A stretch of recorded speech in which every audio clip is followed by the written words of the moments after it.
Chapter 10-19 Patience. How was it? Did you take a good look? Just as Furs left the street where Viscount Stratford's mansion was, she saw Zio walk out with a down and vacant expression. Zio nodded hesitantly. I did. Having said that, she seemed to come to her senses and said in shock, I know her. No, him. Him? Furs was confused. Zio habitually observed her surroundings before saying, He's Sherman. The Sherman I told you about. He actually became a woman. Furs was stunned as she subconsciously asked, Were you mistaken? Could she be Sherman's sister? Zio firmly shook her head. No, she admitted it herself and even told me not to disturb her. She wants to bid farewell to her past. But, how did he become a woman? Furs's eyes darted around as she suddenly recalled something. She said in thought, It's not impossible either. There's a beyonder pathway that allows a man to become a woman at a certain stage. She recalled Miss Justice mentioning something similar during a free exchange session. Really? Zio's widened as she asked in disbelief. Yes. Furs had already recalled the exact conditions as she gave a rather confident answer. Zio was momentarily unable to accept it, but she couldn't find a rebuttal. All she could do was ask, Which pathway is it? Furs replied, Demonis. It's the assassin pathway. Demonis. Sherman actually became a Demonis. Zio repeated to herself. Suddenly, her voice became louder. Could it be that she's being taken advantage of? No, I must warn her. Just as she said that, Zio turned around and ran with great strides in an attempt to catch up with the rental carriage again. However, she couldn't find the target after attempting to pursue it for a few blocks. Sherman and the carriage seemed to have disappeared into thin air. Zio gradually slowed down and finally stopped. She looked at the bustling streets ahead of her with a complicated expression. Behind her, Furs passed through a few walls and finally caught up to her. Gone. Zio whispered. Furs also cast her gaze forward and thoughtfully replied. We were discovered. Without waiting for Zio to speak, she turned around and sighed. Let's return and find another opportunity. Zio didn't take a step forward as she continued standing there. After a few seconds, she said under Furs's puzzled gaze, Since they discovered a problem, will they speed up their plans ahead of time? It's possible. If they don't wish for their plans to be foiled, they might attempt one final strike tonight before we're prepared. Furs immediately agreed with Zio. Let's return to Viscount Stratford's place and hide in a more concealed spot. We'll continue monitoring it. Zio immediately nodded and replied without any hesitation. Okay. In the dock area, inside a warehouse with plenty of goods. Shermaine was sitting on a dirty wooden crate. Her hands were crossed behind her back as her body had thin but firm spider webs coiled around her. She appeared as though she was encased in a transparent cocoon, unable to make a single sound. It's not a bad thing for you. Trissy stood in front of Shermaine with a pitch-black flame that resembled ink burning in her palm. At the very least, you can determine if he really loves you or is lying to you. Shermaine was angry and afraid. She desperately used her whimpers to express her wish, but Trissy was unmoved. She turned her flame-wielding palm around and pressed it into Shermaine's stomach. The flames seemed to have intelligence as they scattered like flowing water. Following that, they penetrated her skin and flesh in an attempt to drill inside. Trissy's smooth, black hair flared up in defiance of the laws of nature. They were being pulled by invisible hands as they extended out in every direction. It stained the surrounding air with a peculiar smell. The strands of hair thickened as they scattered into distinct strands. Beneath them, dark beams of light surged, bringing about curses and words. They flowed rapidly, fusing into the pitched black flames. Upon entering Shermaine's stomach, they quickly vanished. Shermaine's face twitched uncontrollably, but she didn't feel any pain. It was as though it was purely on reflex. She soon calmed down as she saw Trissy's figure turn faint and gradually turn transparent until it vanished.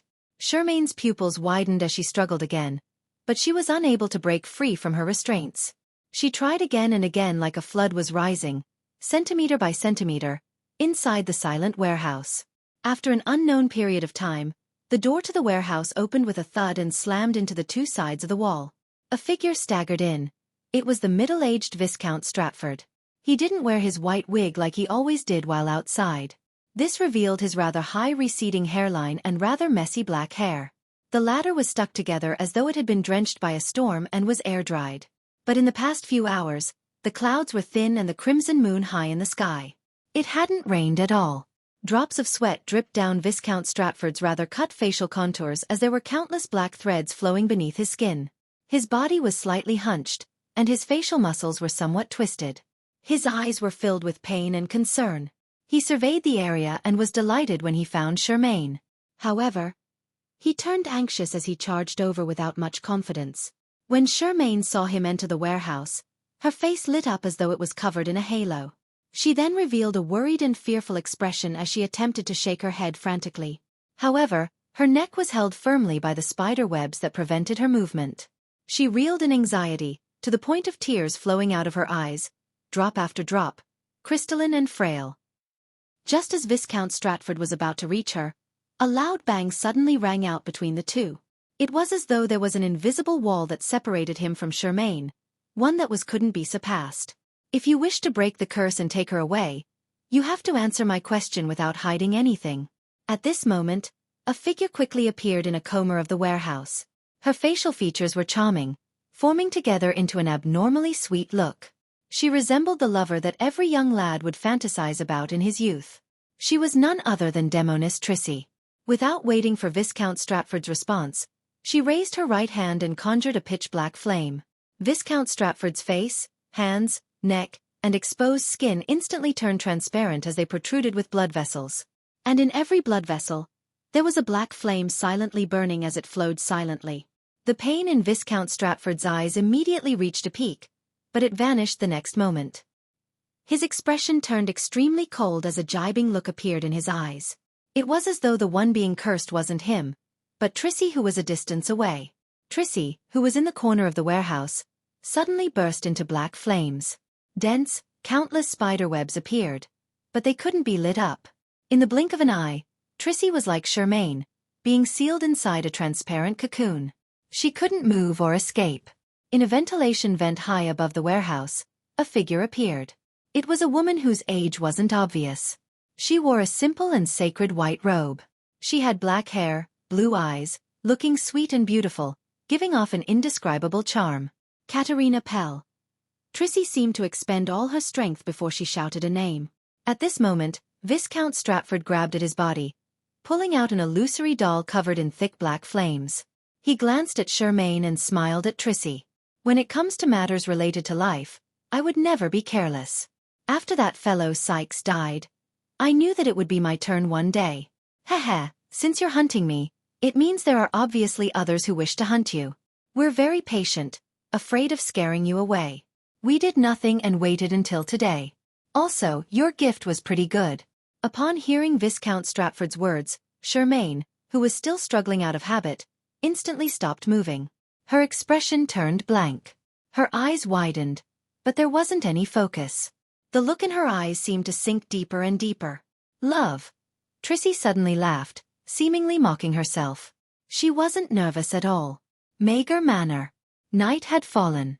After settling more than 20 guests and preparing the hunting trip the next day, Klein woke up not long after he fell asleep. His intuition had been triggered as a scene formed in his mind. Brigadier General Konas Kilgore, who was wearing a shirt and pants, had flown out of the guest room's window in secret. He landed outside in complete defiance of the laws of nature. I haven't even taken action. He came here for his own goals. With a thought, Klein controlled a cockroach outside and turned it into his marionette. He then used its eyes to observe the surroundings. Almost at the same time, Konas Kilgore appeared.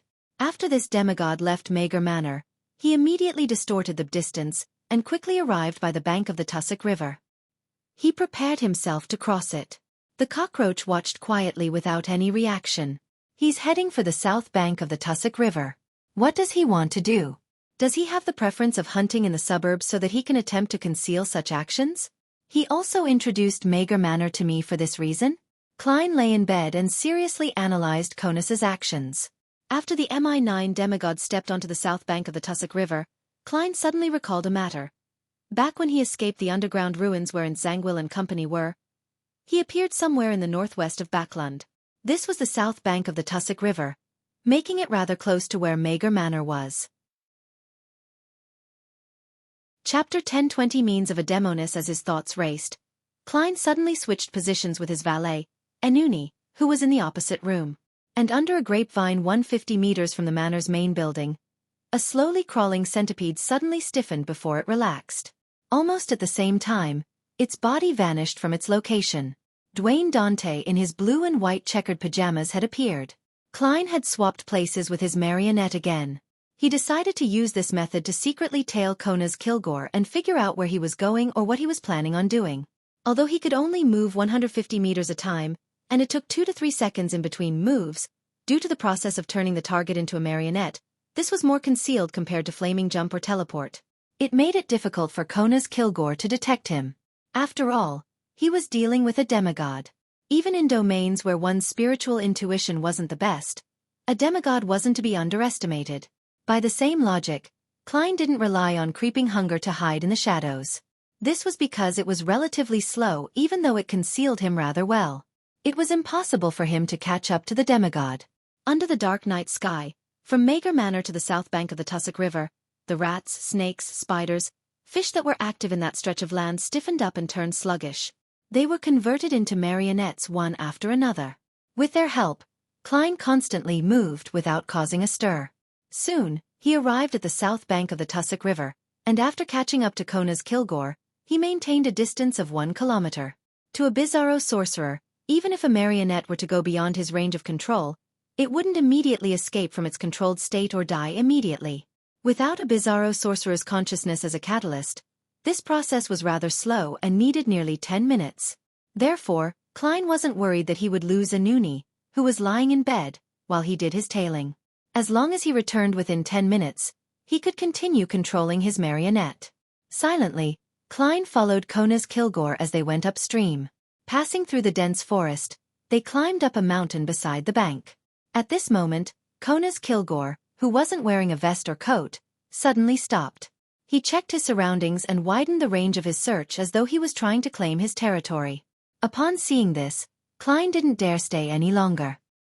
He immediately switched places with his marionettes and retreated repeatedly, pulling away to a distance of nearly 3 kilometers from the deputy director of MI9.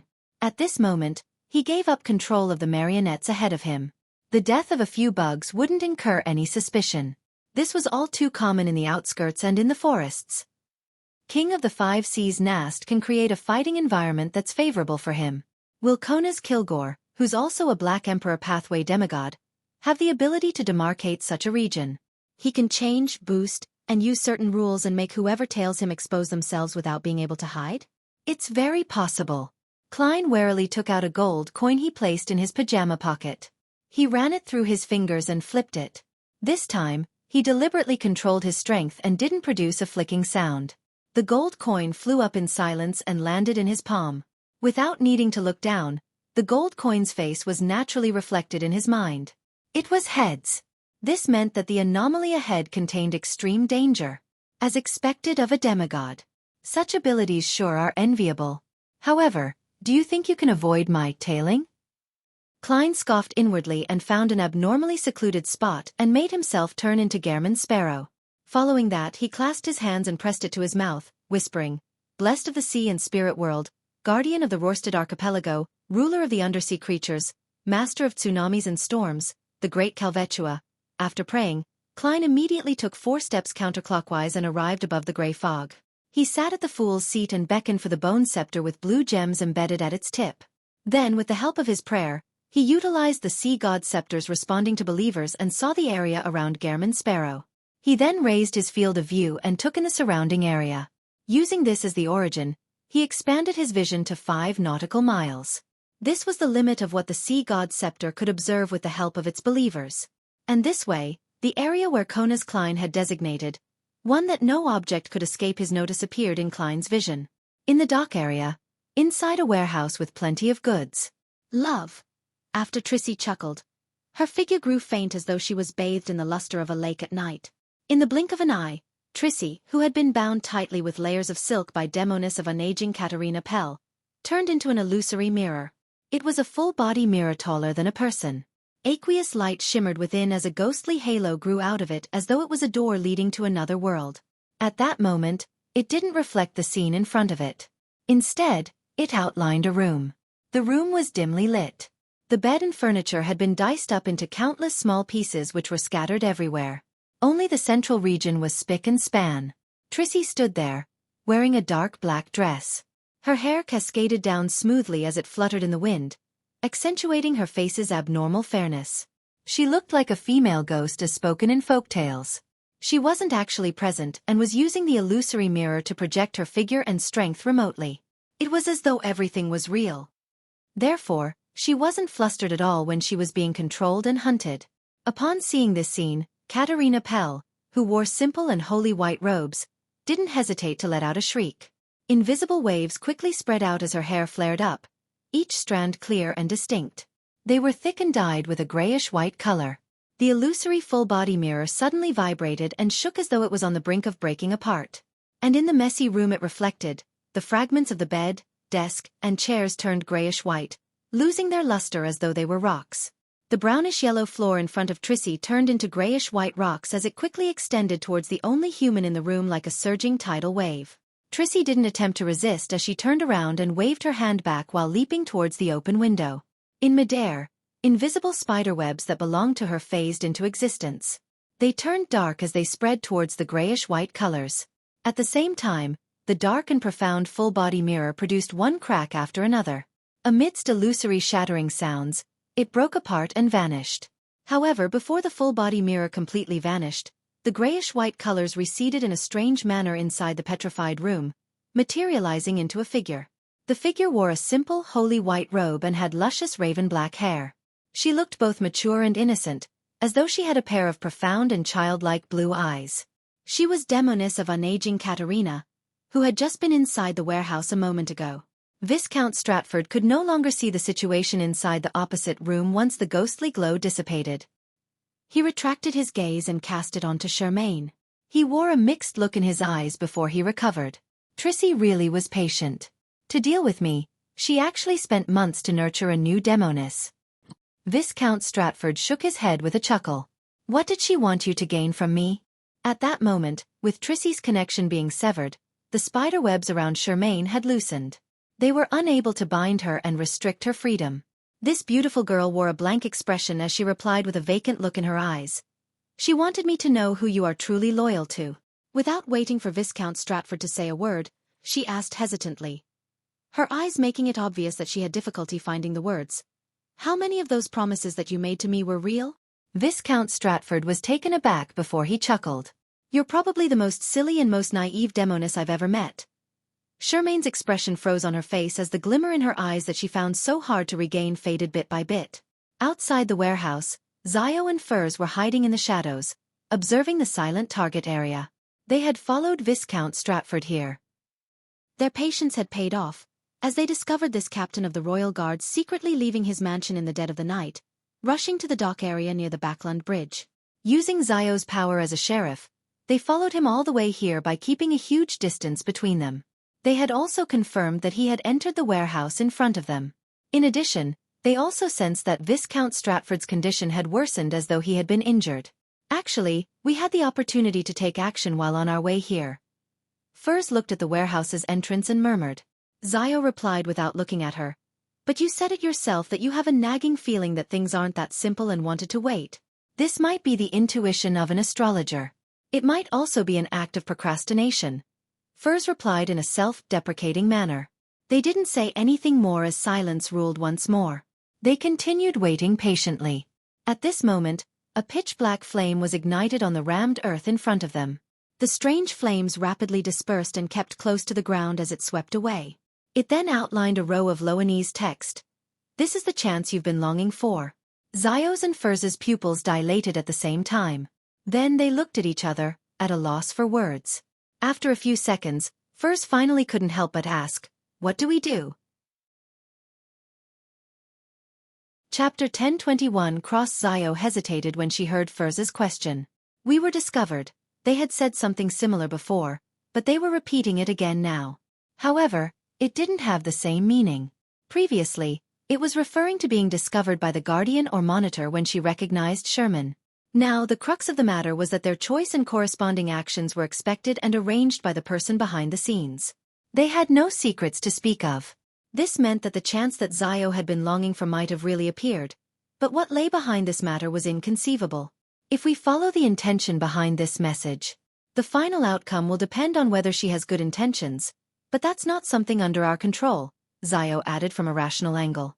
The reason why she had used she to represent the person behind the scenes was because she had recalled the fragrance she smelled when she lost Sherman the other time. Furs listened quietly and nodded in agreement. Yes, we're too passive in this matter. The best option is to leave this place. As soon as she finished speaking, she looked at the warehouse. She opened her mouth but didn't say anything further. She was reminded of the possible situation Sherman was in, and she suspected that Heap was in grave danger. However, she deliberately ignored it in the end and didn't mention it. To her, Sherman was a person who existed in Xiao's descriptions. He was no different from a character in a novel. If she had the strength and opportunity to save him in passing, she was willing to do so, but to bear the risk because of that and allow her friend to be rash, putting her life in danger was definitely not something within her considerations. Xiao nodded and said, "All right, we'll leave now." However, the person who left that comment definitely wouldn't be happy to see us do so. She will definitely hinder us. Let's do it this way. We'll escape in different directions and make that person choose one person. Whoever successfully leaves this area will immediately cause a commotion and attract the official Beyonders. Why don't we directly cause a commotion here? Furs subconsciously raised a question. It will definitely be stopped or foiled. Xiao gave her excuse. Furs nodded thoughtfully. Makes sense. All right, let's not delay it any further. Let's begin. Xiao didn't say another word as she took out her transparent, nearly invisible triangular blade. With her back bent, she leaped out of her hiding spot and ran out of the harbor amidst the shadows. The triangular blade was a mystical item she had spent 500 pounds through Mam Hermit to get the artisan to forge with the ancient wraith's powder and remnant spirituality. It was called Wintry Blade. Anyone hit by this weapon, even if it were a gentle touch, would be frozen stiff. They would even lose control of their thoughts as though they were possessed by a wraith. At the same time, once the battle continued, Wintry Blade's enemies would gradually have their thoughts turn sluggish and their actions become rigid and dull, even if they didn't touch the triangular blade. And Wintry Blade's negative effects wasn't that terrifying. Furthermore, there was only one. The wielder would slowly lose their body temperature and transform into an undead. Once a certain time limit was exceeded, this process would become irreversible. Therefore, Xiao had recently enjoyed jogging more or riding a bicycle at lightning speeds to generate heat to resist the loss of temperature. But even so, she had only managed to extend the time it took before she kept Wintry Blade away from her body from 3 hours to 4 hours. After running a certain distance, Xiao turned back and realized that Furs had already passed through a wall and departed. She had vanished from where they were hiding. After staring for 2 seconds, Xiao bit her lip and suddenly turned around and changed direction. She headed straight for the warehouse. Soon, she arrived beside her destination, but she wasn't in a rush to enter. She looked up and observed the area above her, seemingly trying to find another passageway, one that was less noticeable to the people inside. At that moment, her keen senses made her turn her head and see a figure appear around the corner of the wall. The figure wore a black dress with a head of brown, curly hair. She had a pair of light blue eyes. It was none other than Furs Wall. "Didn't you leave?" Despite being surprised, Xiao didn't forget to lower her voice. Furs curled her lips and said, "Weren't you fleeing too?" Xiao was momentarily at a loss for words. After a few seconds, she asked, "How did you notice it? You didn't even mention Sherman." "That's completely unlike you. I've already prepared a reason to persuade you," Furs quickly replied. Xiao was taken aback as she said with a complicated expression, "You didn't have to come back." Furs ignored her and pressed on the wall of the warehouse and said, "If we keep talking, perhaps we will no longer need to be stumped because it would already be over." "Man, I actually didn't think of such a good idea just now. I should have immediately insisted on going with you to save her. You definitely would have persuaded me otherwise and would think of doing it yourself. If we repeated the conversation a few times, everything would have ended on its own." Xiao gave her friend a look and, without any hesitation, stood by her side with Wintry Blade in hand. Furs immediately flipped Lamino's travels and augmented her friend with Beyonder powers. Then, she put away the spellbook and grabbed Xiao's shoulder with one hand, pressing the other on the wall again. While Xiao was waiting for door opening, she realized that Furs hadn't immediately used her powers. This best-selling author took a deep breath and quickly said, "After entering, we'll hide and observe. After confirming that there's a chance to do something, we'll take action. If there's really no chance, or if we can't seize an opportunity for sure, we'll leave as soon as possible. That way, we can at least avenge Sherman and not be buried alive with him. Only by being alive will all kinds of possibilities open up for us." Zio immediately nodded and replied in a stern manner, "Okay." Furs wanted to say a few more words, but considering how she had wasted some time and couldn't afford to waste any more time, she opened the illusory door and passed through the wall with Zio, coming behind a row of wooden crates. With her no longer being a greenhorn in such operations, she instinctively crouched down and pulled out Lamino's travels and flipped to a particular page. Zio similarly didn't dash in. She bent down and moved her eyes to a gap between the crates and observed the empty region. The female-looking Sherman was sitting on a wooden crate without any signs of anger. Her brown hair was gently fluttering in the wind, and standing in front of her was Viscount Stratford. This captain of the Royal Guards tightened his collar and was surveying the area, a mystery as to what he was looking for. "Unfortunately, you're only a demoness. Don't worry. I will let you die without any pain. You will be completely purified." As he spoke, he took out an item from his inner pocket. Zio used her enhanced vision from the interrogator potion, and she clearly identified the item. It was a cross accessory covered in bronze. There were a few sharp, jagged protrusions, looking as though it had once impaled someone. Its style and characteristics were things that the various nations in the Fifth Epoch's northern continent didn't possess. It exuded ancient vibes. "Very good. You know that resistance is futile," Viscount Stratford said as he pressed one of the fingers he used to hold the bronze cross onto the spike. His bright red blood immediately flowed out and was absorbed by the spike, seeping into the object. The mottled bronze on the cross's surface disintegrated, revealing a corporeal form beneath that was a blob of light. In just a second or two, the item Viscount Stratford held had turned into a resplendent cross. It emitted a pure and flawless glow, illuminating the surroundings in an abnormally bright manner. The wooden crate's shadows quickly receded as the dark splotches on the wall evaporated like water. Beside Charmaine, the countless spiderwebs that originally belonged to Trissy floated up and struggled in the fire, melting in just mere seconds. The light grew brighter, but they weren't blinding. Black flames burst out of Charmaine's body along with crystalline ice. They turned dim, transparent, and eventually vanished under the illumination. Within the range of the resplendent cross, there weren't any traces of evil or abnormalities present. Not 1 inch of darkness remained. Seeing Sherman's expression slowly distort, Zio couldn't help but shoot Furs a glance. She could clearly sense the terror of the resplendent cross, and she was beginning to waver about saving her. Furs also noticed what was happening and pointed to Lamino's travels. She raised her left index finger and whispered into Zio's ear, "There's only one chance. I will work hard to create it for you. If it's not successful, or if you can't be certain of it, we will give up." Zio didn't hesitate as she nodded solemnly. Furs immediately straightened her body and flipped Lamino's travels to the charred yellow page. This page was filled with complicated, twisted, indescribable symbols and labels. It gave one the feeling of a strong gust of wind. Sailor Pathway's demigod power. Hurricane. After observing her surroundings once again and confirming that there weren't any other enemies, Furs's gaze penetrated through the gap in between the wooden crates and locked onto Viscount Stratford. She then slid her finger gently across the charred yellow page. With an exploding whoosh, a visible hurricane soared up beneath Viscount Stratford's feet and rushed upwards. The captain of the Royal Guards wasn't able to maintain his balance from this sudden attack. He was lifted up by the hurricane and was slammed into the warehouse's ceiling. Boom! The warehouse's ceiling was torn apart by the hurricane as portions of it collapsed. Some of the fragments spun around amidst the wind as they flew higher and higher. Viscount Stratford nearly fainted from being slammed, and he failed to hold onto the resplendent cross, allowing it to fly out of his palm. When the spike with a sliver of his blood left his finger, the mottled bronze covered the cross's surface once more. The flawless light vanished in turn. Upon seeing this, Zio didn't hesitate to rush out of her hiding spot.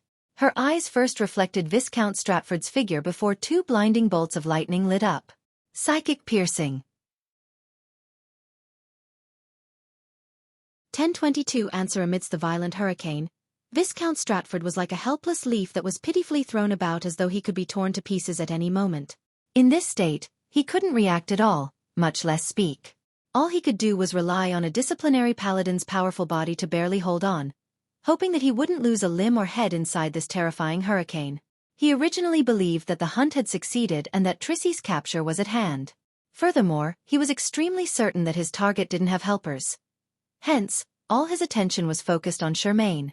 To his surprise, he suddenly became the prey and fell into a trap without any prior warning. Upon realizing that the hurricane was beginning to weaken and that he had only suffered some damage from the impact and didn't receive any fatal wounds, Viscount Stratford hurriedly tried to regain control of his body in preparation for the upcoming battle. At that moment, he felt a stabbing pain in his head which felt as though a sharp dagger had been impaled into it before being twisted a few times. This feeling was something that Viscount Stratford felt was both familiar and unfamiliar. This was because, although he had never experienced it directly before, he had attempted it on several targets to observe their reactions. This was one of the Beyonder powers he was most proficient with. Psychic piercing. Bang!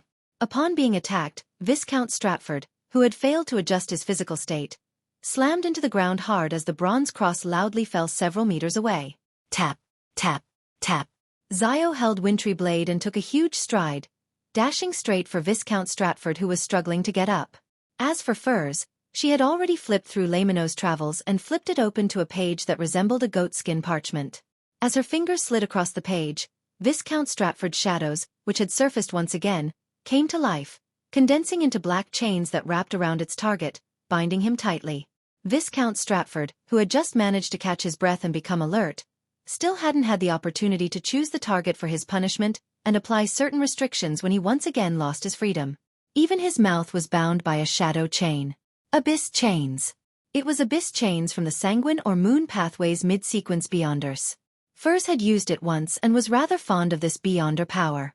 She found it very useful, so she had spent gold pounds to get Mr. Moon, who had become a Viscount, to record it. Bang! At this moment, Viscount Stratford suddenly unleashed power that surpassed his previous strength, tearing the shadow chains apart. He had chosen the bindings, restricting him to be the target of punishment. But at that moment, Zio had already rushed in front of him like a high-speed train, thrusting that transparent triangular blade. Amidst a splotching sound, the wintry blade stabbed into the target's abdomen. Viscount Stratford's body stiffened once again as his eyes glazed over as though he had turned into an ice sculpture. Zio released her hand and allowed Wintry Blade to remain stabbed into the stomach of the captain of the Royal Guards, seemingly hoping that the wraith which might have existed on the weapon would continue possessing her target and forcibly bring him under control. Right on the heels of that, she swung her arm and slammed a punch right below Viscount Stratford's ear. After 2 heavy blows, Viscount Stratford fainted without even letting out a grunt. His stiff body collapsed once again. After completing this strike, Zio left her back to Furs and immediately moved past the staggering Viscount Stratford, who had Wintry Blade in his stomach, and dashed to Sherman who remained sitting on a wooden crate.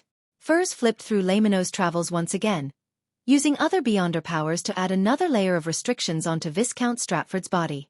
Then, she walked out of the row of wooden crates she had been hiding behind and first approached that bronze ancient cross. The scene she saw made her suspect that it was an item at the demigod level. In the parlance of official Beyonders, it was a Grade 1 sealed artifact. And with Viscount Stratford carrying and using it, she believed that the negative effects of the cross weren't that direct. She could attempt to pick it up. Of course, as a former astrologer, Furs took out the pure crystal ball as she walked, quickly doing a divination. There are no problems. Furs glanced at the outcome and quickened her pace. At this moment, Zio had already rushed in front of Sherman. Looking at this friend who had turned rather beautiful, she was momentarily at a loss for words. To her, Sherman's condition was in a terrible state. This demoness hair was floating up with each strand turning thick as if they were tiny snakes. On the ends of the tiny snakes, some had eyes or mouths. They appeared extremely bizarre and terrifying. On Sherman's face, a black paint-like mysterious pattern suffused out of her skin and was rapidly spreading across her body. Her slightly vacant eyes quickly reflected Zio as she gradually recovered her spirit and, along with that, also came a little confusion and pain. She opened her mouth and stuttered, "Zio? I'm in so much pain." Zio's vision instantly blurred. Although she was still lacking in many of the details regarding the mysterious world's general knowledge, since the Tarot Club's discussion was just way over her head, and the information she got from MI9 was mostly about secret organizations, she still knew quite a bit about losing control. Among unaffiliated Beyonders, It was something that couldn't be avoided. Therefore, Zio knew that Sherman was beginning to lose control. It was irreversible, and the situation would only worsen. Sherman seemed to sense her state as she gasped for breath, revealing a weak smile. She said with difficulty, "Kill me. I've done too many unspeakable sins. I've also obtained what I've wanted." Zio's tears dripped down. Without hesitation, she flipped her hand, drawing her backup weapon, an ordinary revolver. She then placed the revolver at Sherman's forehead. Sherman smiled as a mesmerizing charm appeared in her eyes once again. Call me, Charmaine, Charmaine." Zio couldn't help but frown as tears brimmed in her eyes. Bang, bang, bang. She repeatedly pulled the trigger and fired the bullets inside. Fresh flowers bloomed at once, red and beautiful. Furs pursed her lips unknowingly when she saw this. After 2 seconds, she let out a long sigh. She bent down and reached out for the bronze cross. Just as her fingers touched the item, it felt like she had touched fire. It was hot and scalding, hot enough to burn the soul. Furs instinctively retracted her hand, feeling alarmed and puzzled. She remembered that Viscount Stratford had never acted in such a manner before. As her thoughts raced, Furs glanced at Viscount Stratford and kicked the bronze cross towards the nearby Zio. "Give it a try. Also, we have to leave immediately. The commotion from earlier will definitely attract the official Beyonders. Also, who knows what the person who left the message will do." Zio, with her reddened eyes, didn't say a word. She bent down and picked up the bronze cross. She didn't feel any sense of discomfort the entire time. Furs didn't ask why as she walked to the stiff Viscount Stratford's body and warily looked around. After Zio put away the bronze cross, she picked up Charmaine's corpse and returned to Viscount Stratford's side. "That item is very precious. His status is also very important.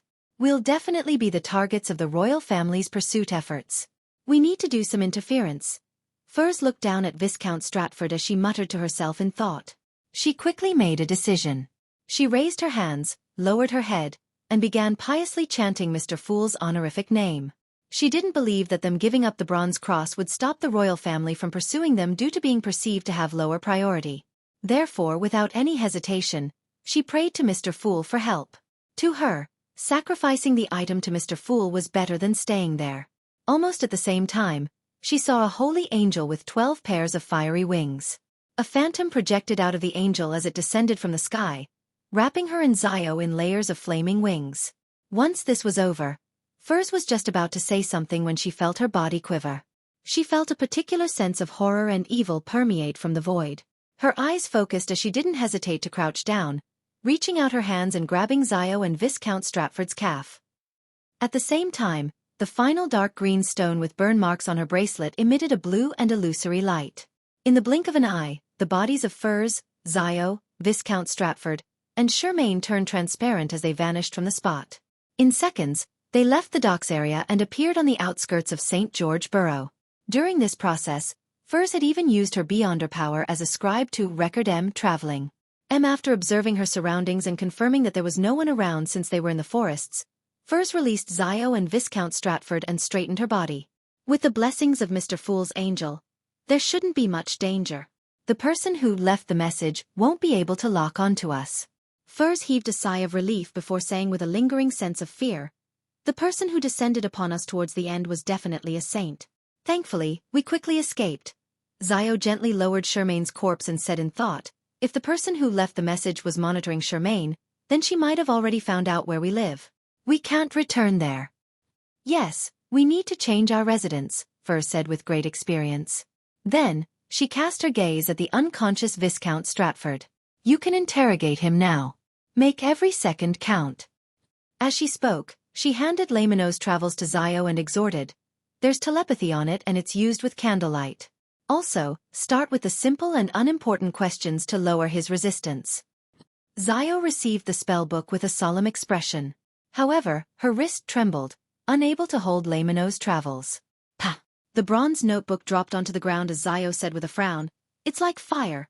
Furs had the same experience earlier, so after some thought she said, "Throw that cross away and try again." Zio followed her suggestion and successfully picked up Laymono's Travels. "It cannot be held with other mystical items," Furs said with a nod when she saw this. Zio didn't harp on this problem as she quickly prepared a lit candle. Then, she drew wintry blade and relieved Viscount Stratford from his stiff and dazed state. After the captain of the royal guards gradually awakened, she triggered the corresponding page in the notebook. Viscount Stratford instantly fell into confusion, and only the faint candlelight remained in his eyes. Why did Xueqi try to approach you? Zio asked the question she had just thought of. Viscount Stratford replied blankly. She was investigating who I'm loyal to. Zio was taken aback as she instinctively asked, Who are you really loyal to? Viscount Stratford slowly said, His Majesty, of course. Chapter 1023 Mason Dear's Death His Majesty. Zio was a little confused and filled with confusion when she heard Viscount Stratford's reply. She found it inexplicable that Xueqi would deliberately approach this captain of the royal guards just to investigate where his loyalties lay. This didn't seem to be something of great importance or value.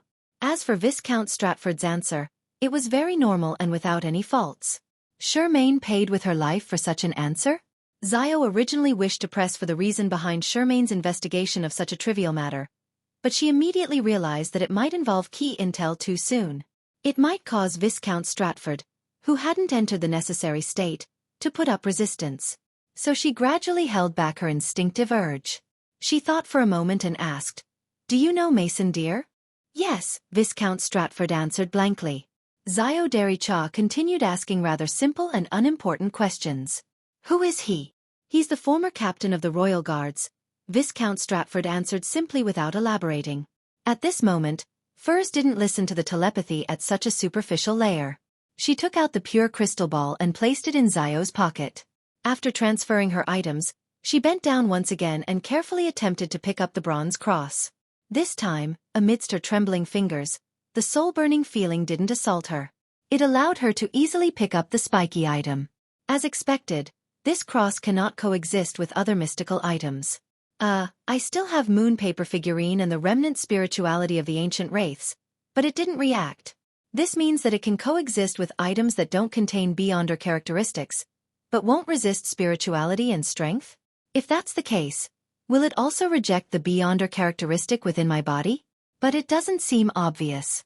This is its other negative side effect, and it requires some time before it shows signs? Furs had a general idea about this ancient bronze cross. She then warily stored it away in a bag that contained all kinds of ritual materials. After doing this, Furs looked down at the silver bracelet on her wrist. She confirmed that it was completely empty and was without any accessories hanging from it. She had used up all 5 stones that allowed her to use teleport. However, Furs no longer felt as anxious as before. Although she believed that the full moon ravings would become clearer and more terrifying with the usage of each stone, she also knew that with Mr. Fool's help, this wasn't a problem. Over the past year, if not for her need to spend some time above the gray fog during every full moon or blood moon, she would have almost forgotten that she was suffering the torment from the full moon ravings. I hope that the curse will be lifted one day. After retracting her gaze from the dull silver bracelet, Furs couldn't help but sigh. She then sincerely thanked Mr. Fool in her heart. No matter what his real goal is, he has rescued me time and time again. It hasn't only been from the full moon ravings. This cross's level doesn't seem low. I wonder if Mr. Fool will be interested and is willing to accept my sacrifice. I didn't have any good items or news to repay him for his benevolence. I finally see an opportunity. This is a common spoil of war. I only own half of it. I wonder if Mr. Fool is willing to accept a sacrifice that I only have half the rights to. No, Zio has also been rescued by Mr. Fool before. Perhaps it might please Mr. Fool. If he is satisfied, he might produce a few Beyonder powers and allow me to record them in Lamino's travels. No, Lamino's travels might not be able to record a deity's powers. It won't be able to withstand Mr. Fool's powers. The powers of the angels under him will do too. No, I can't be too greedy. I'll be satisfied if Mr. World can demonstrate some of his powers for me to record. Furz's thoughts wandered as she had expectations akin to a dream. This was the instinct of a best-selling author. As for why she didn't expect anything else other than the recording of Beyonder powers, it was because she realized today how important and terrifying Beyonder powers at the demigod level were. If Lamino's travels didn't have Hurricane recorded, she and Zio might not have been able to capture Viscount Stratford. They might not even succeed in escaping. Even if she didn't include the bronze cross, Viscount Stratford himself was a rather powerful beyonder. If he hadn't been injured by hurricane in the beginning and left dizzy from the fall, their sneak attacks might not have reached this level of success.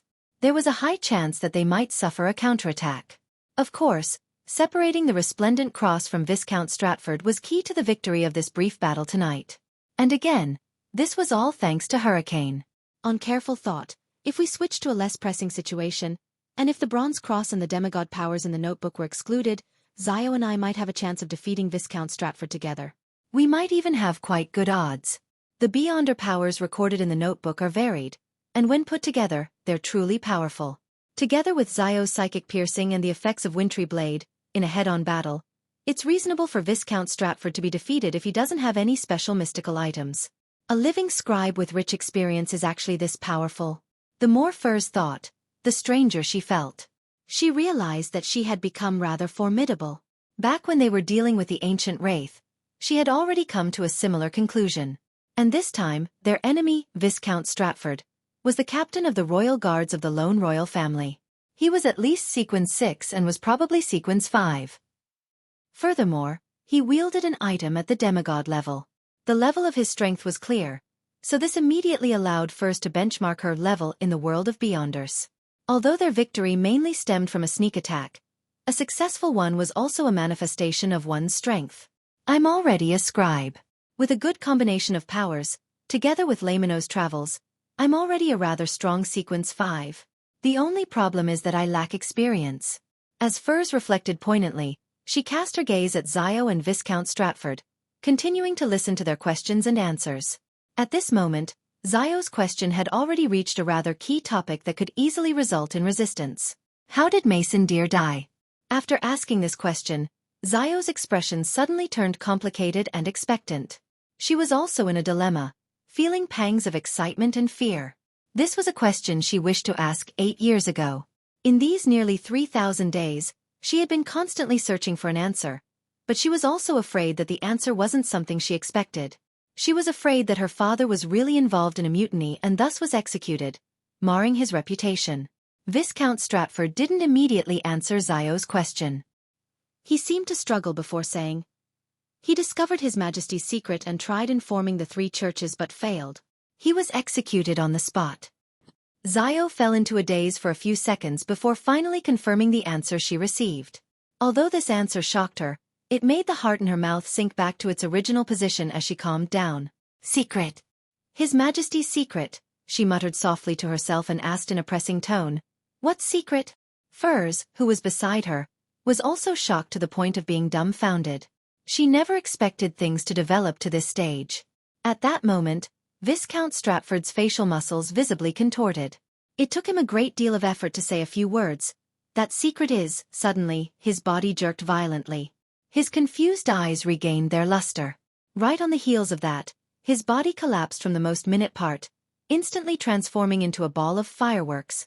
The blood-red fireworks soared into the sky and exploded, illuminating the night sky as they were reflected in Furs's and Zio's eyes. Having experienced this previously, Furs didn't waste any time after her eyes momentarily blanked out. She immediately crouched down and grabbed Charmaine's corpse and Zio's calf. Their figures swiftly turned transparent as they vanished from the spot, teleporting to the southern area of the bridge. Above the gray fog, Klein, who was holding the sea god's scepter, saw the fireworks that stained the sky red.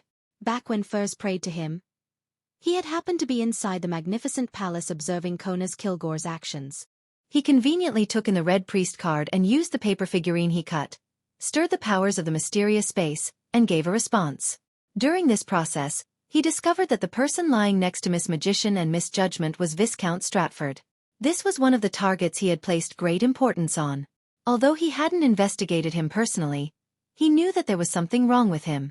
He knew that Demonis Trissy was targeting him, so he had remembered his appearance and characteristics at a ball.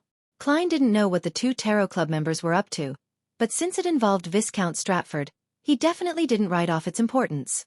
He directly observed what subsequently happened to Miss Magician and Miss Judgment through the Crimson Stars. After advancing to a demigod and obtaining even more authorities, he didn't need the Tarot Club members to pray to directly observe their vicinity via the Crimson Star.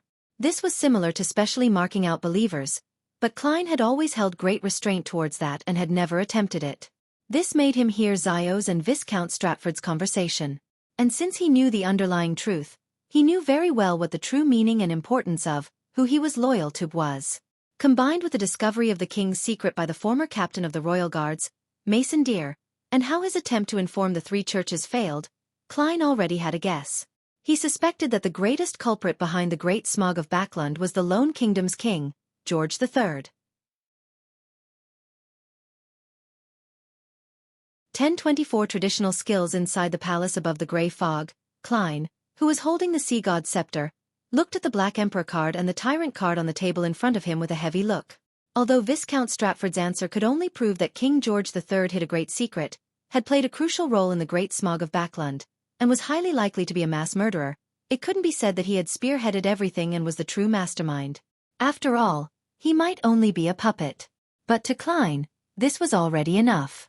The target was clear, and he had clues to investigate what they were planning. Seeing that Miss Magician and Miss Judgment had left the area where the abnormality had happened and were practically safe, Klein retracted his gaze and continued to observe the actions of MI9 Deputy Director, Konas Kilgore, via prayer vision.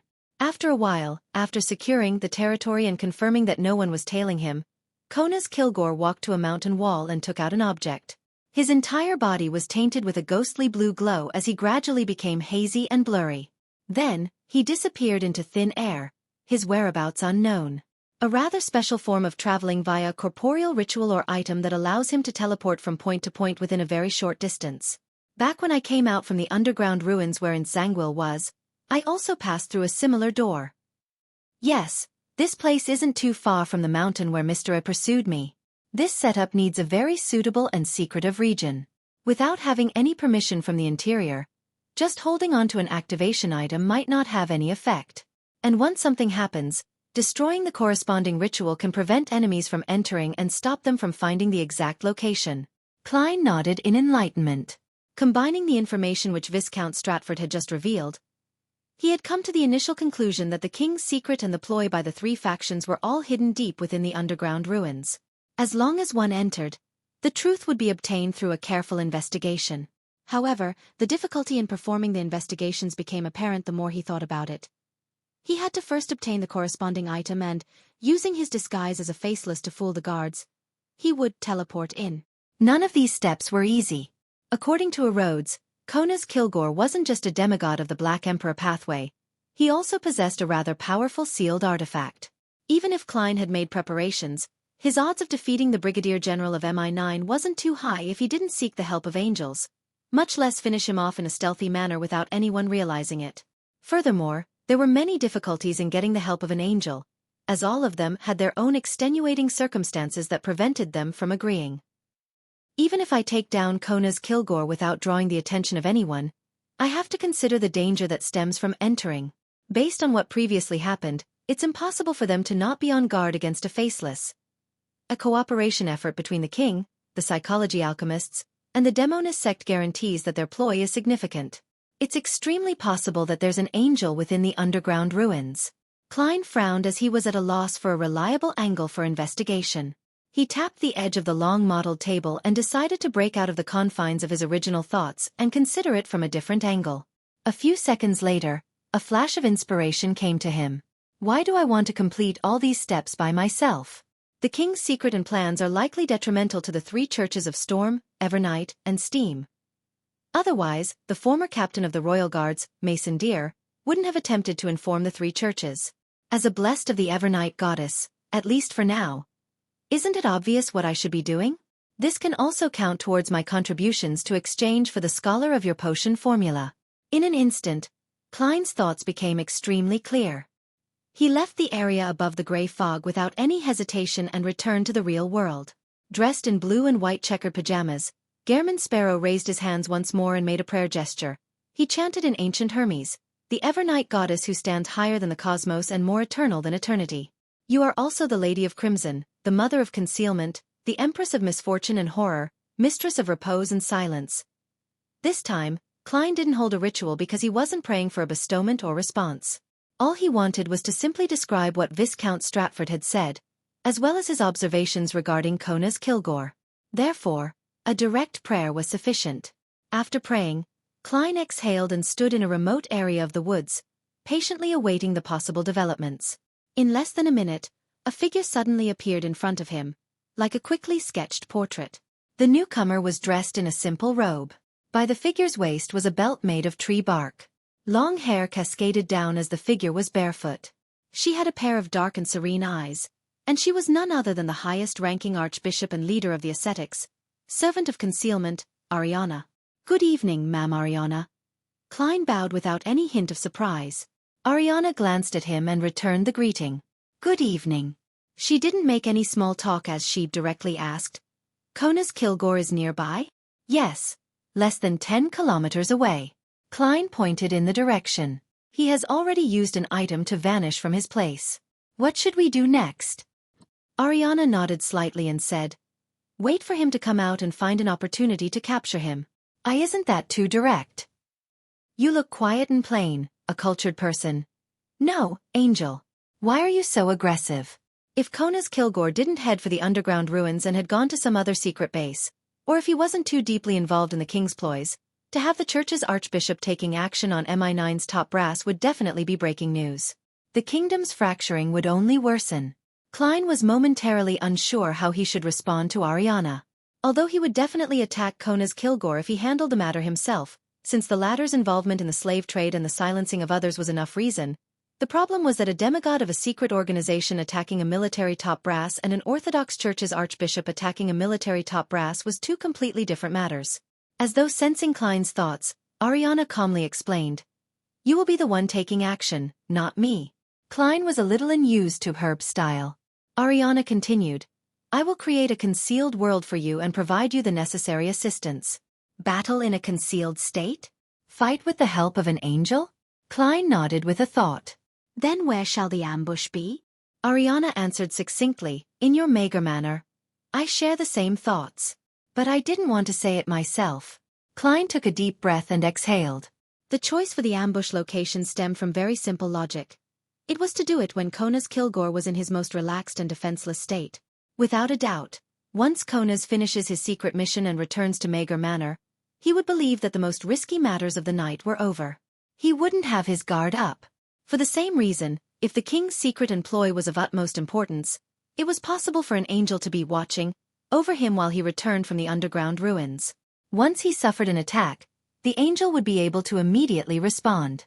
And only when Kona's returned to his normal daily routine would the monitoring be retracted. After all, there were only a limited number of angels, so it was impossible for them to be so free. Thankfully, I used the most covert method of tailing him, and the distance was far enough. From the looks of it, Ma'am Ariana didn't place the responsibility of the battle onto me to avoid the risk and reduce the negative effects, but because maintaining a concealed state and preventing the existence inside the underground mints from noticing the battle will drain a great deal of her energy. Amidst his racing thoughts, Klein had a better idea of how he should proceed. "At this moment," Ariana added, "the concealed world's battle won't damage the real world." "That's pretty good." Klein muttered silently and said after some thought, "Then I need to immediately make some preparations." "All right," Ariana calmly replied.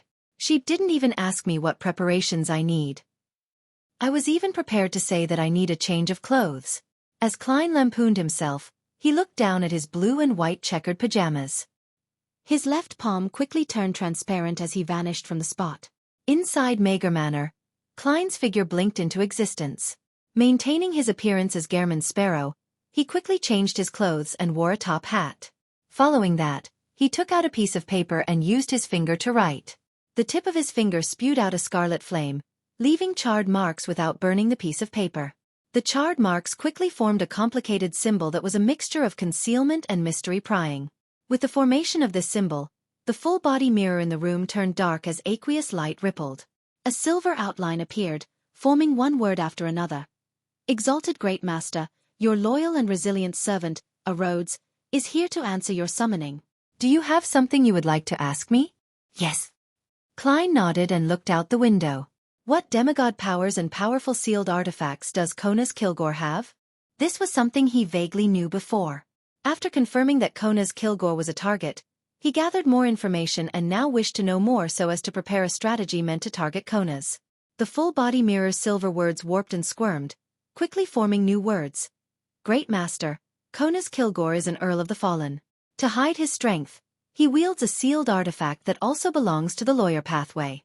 However, it also has some of the arbiter pathway's characteristics mixed into it. It's called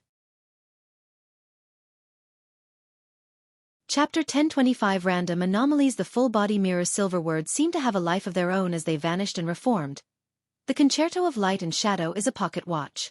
It can restrict certain actions in a particular area, and it can also strip certain beyonder powers from the target. When the two are put together, the limitations that are created far exceed the two types.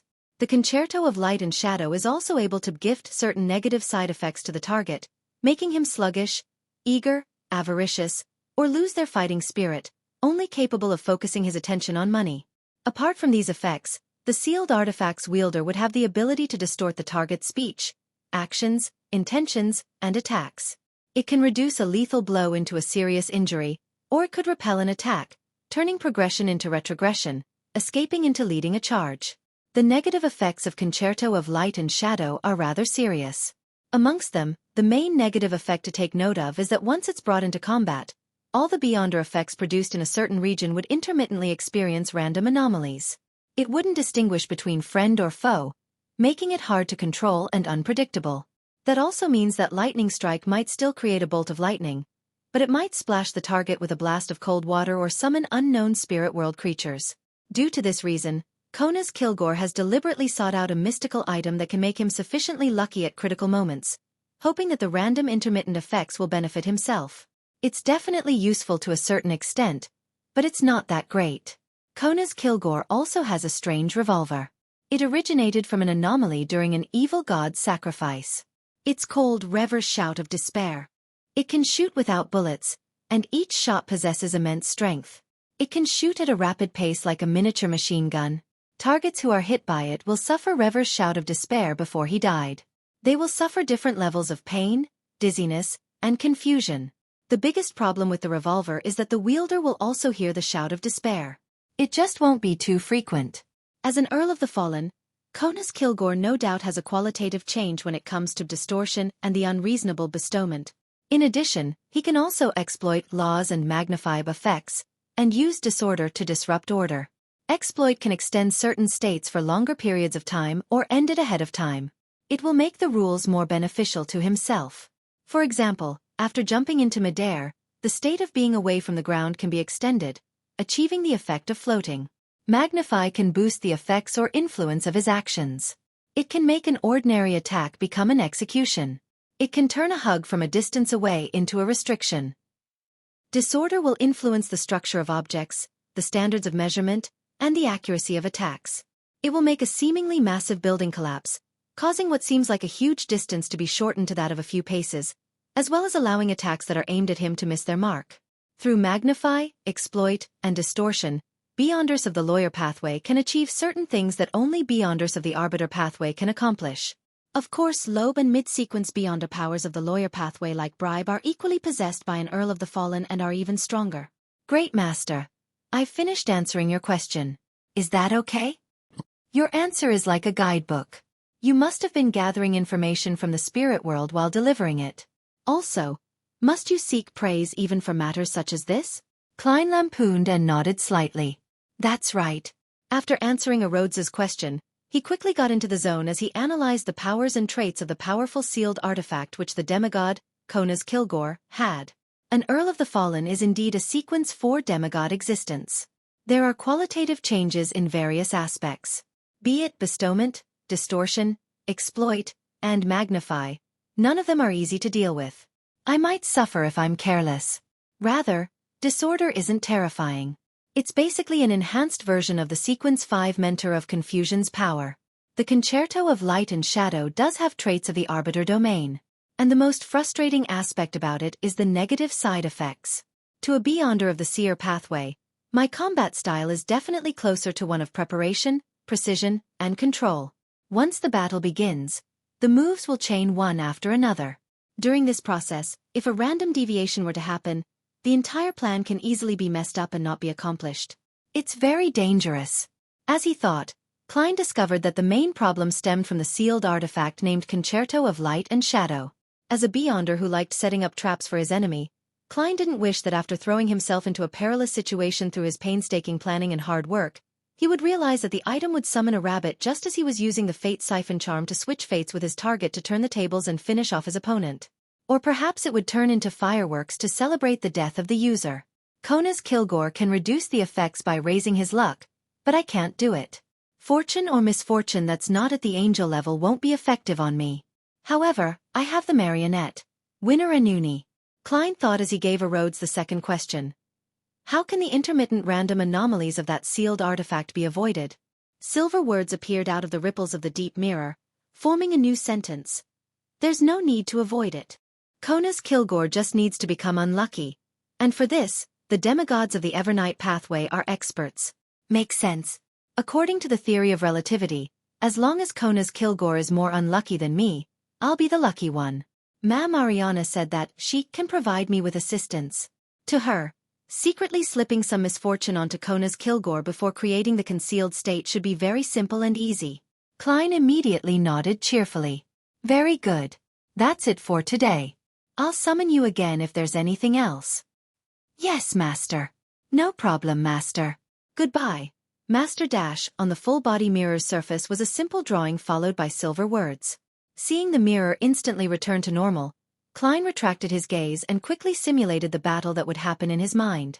Gradually, he came up with an idea, and grabbing onto that flash of inspiration, he proceeded forward in refining it. After having a few tentative plans, Klein walked to the balcony and looked at the garden in the night sky, whispering, "Can you inflict misfortune onto Kona's Kilgore before the battle?" After a brief silence, a calm and ordinary female voice rang in his ears. "Yes. Then it's fine on my side," Klein immediately replied. Tranquility quickly returned to his surroundings. A rather cold breeze blew by, and Klein expressionlessly stared at the manor for a few seconds. Then he pressed down on his silk hat, pulled the human-skinned glove on his left hand, and drew Death Knell from his underarm holster. Right on the heels of that, he flicked his thumb and made the iron-black revolver's cylinder spin. The night grew darker as the crimson moon occasionally tore through the clouds. Mager Manor was completely in a state of deep sleep. At this moment, a figure stealthily came from the Tussock River's south bank, taking 2 to 3 steps to return to his room. He was none other than the deputy director of MI9, Kona's Kilgore, who wore a white shirt and black trousers. This demigod with a stout look surveyed the area and didn't notice any abnormalities. He gradually revealed a smile and walked to the bar counter in the guest room. Getting a cup, he picked up a bottle of mager red wine. He prepared to pour some for himself to celebrate the wonderful night. At this moment, his spiritual perception was triggered as he looked up abruptly. He saw the buildings with a few grayish-white chimneys suddenly become covered in shadows as if they were dyed with ink. To the side of the chimneys, on one of the steeple landmarks of Mager Manor's main building, it was equally dark. The bright red moon was silently hanging behind the chimney. The clouds and stars high in the sky had vanished. Apart from the gigantic crimson moon, there was pitch-black darkness. Under the night sky, the flowers and trees were clearly in front of him, but they lacked any signs of life. They were dim, as though they were a great distance away. Black and red, shadows and buildings, and the silence and plants presented themselves in front of Kona's Kilgore in such a strange state. The demigod's pupils dilated as he didn't hesitate to respond. He reached his left hand into his clothes and extended his right hand under his armpit, taking out 2 items. Amongst them, he held a strange revolver in his right palm. It was entirely gray in color, bigger than an ordinary revolver. It looked like it was half the size of a sledgehammer that was used in classical battles. Another unusual trait of the revolver was that it had 6 barrels, each rather thick. The mouth was dark, and its cylinder was embedded with more than 10 ugly rivets, making it have a rather crude beauty. Kona's Kilgore's left hand held an iron-skinned pocket watch. On the watch's face, half of it was filled with neatly arranged symbols that followed the order of time, while the other half was a chaotic mess. It even intruded into the neighboring region. On both sides, it seemed impossible to see the machinery behind them as they formed into a structure that looked even more complex and headache-inducing. Almost at the same time, a figure emerged out of the gigantic crimson moon. It glided over at an extremely fast speed. He grew bigger and clearer.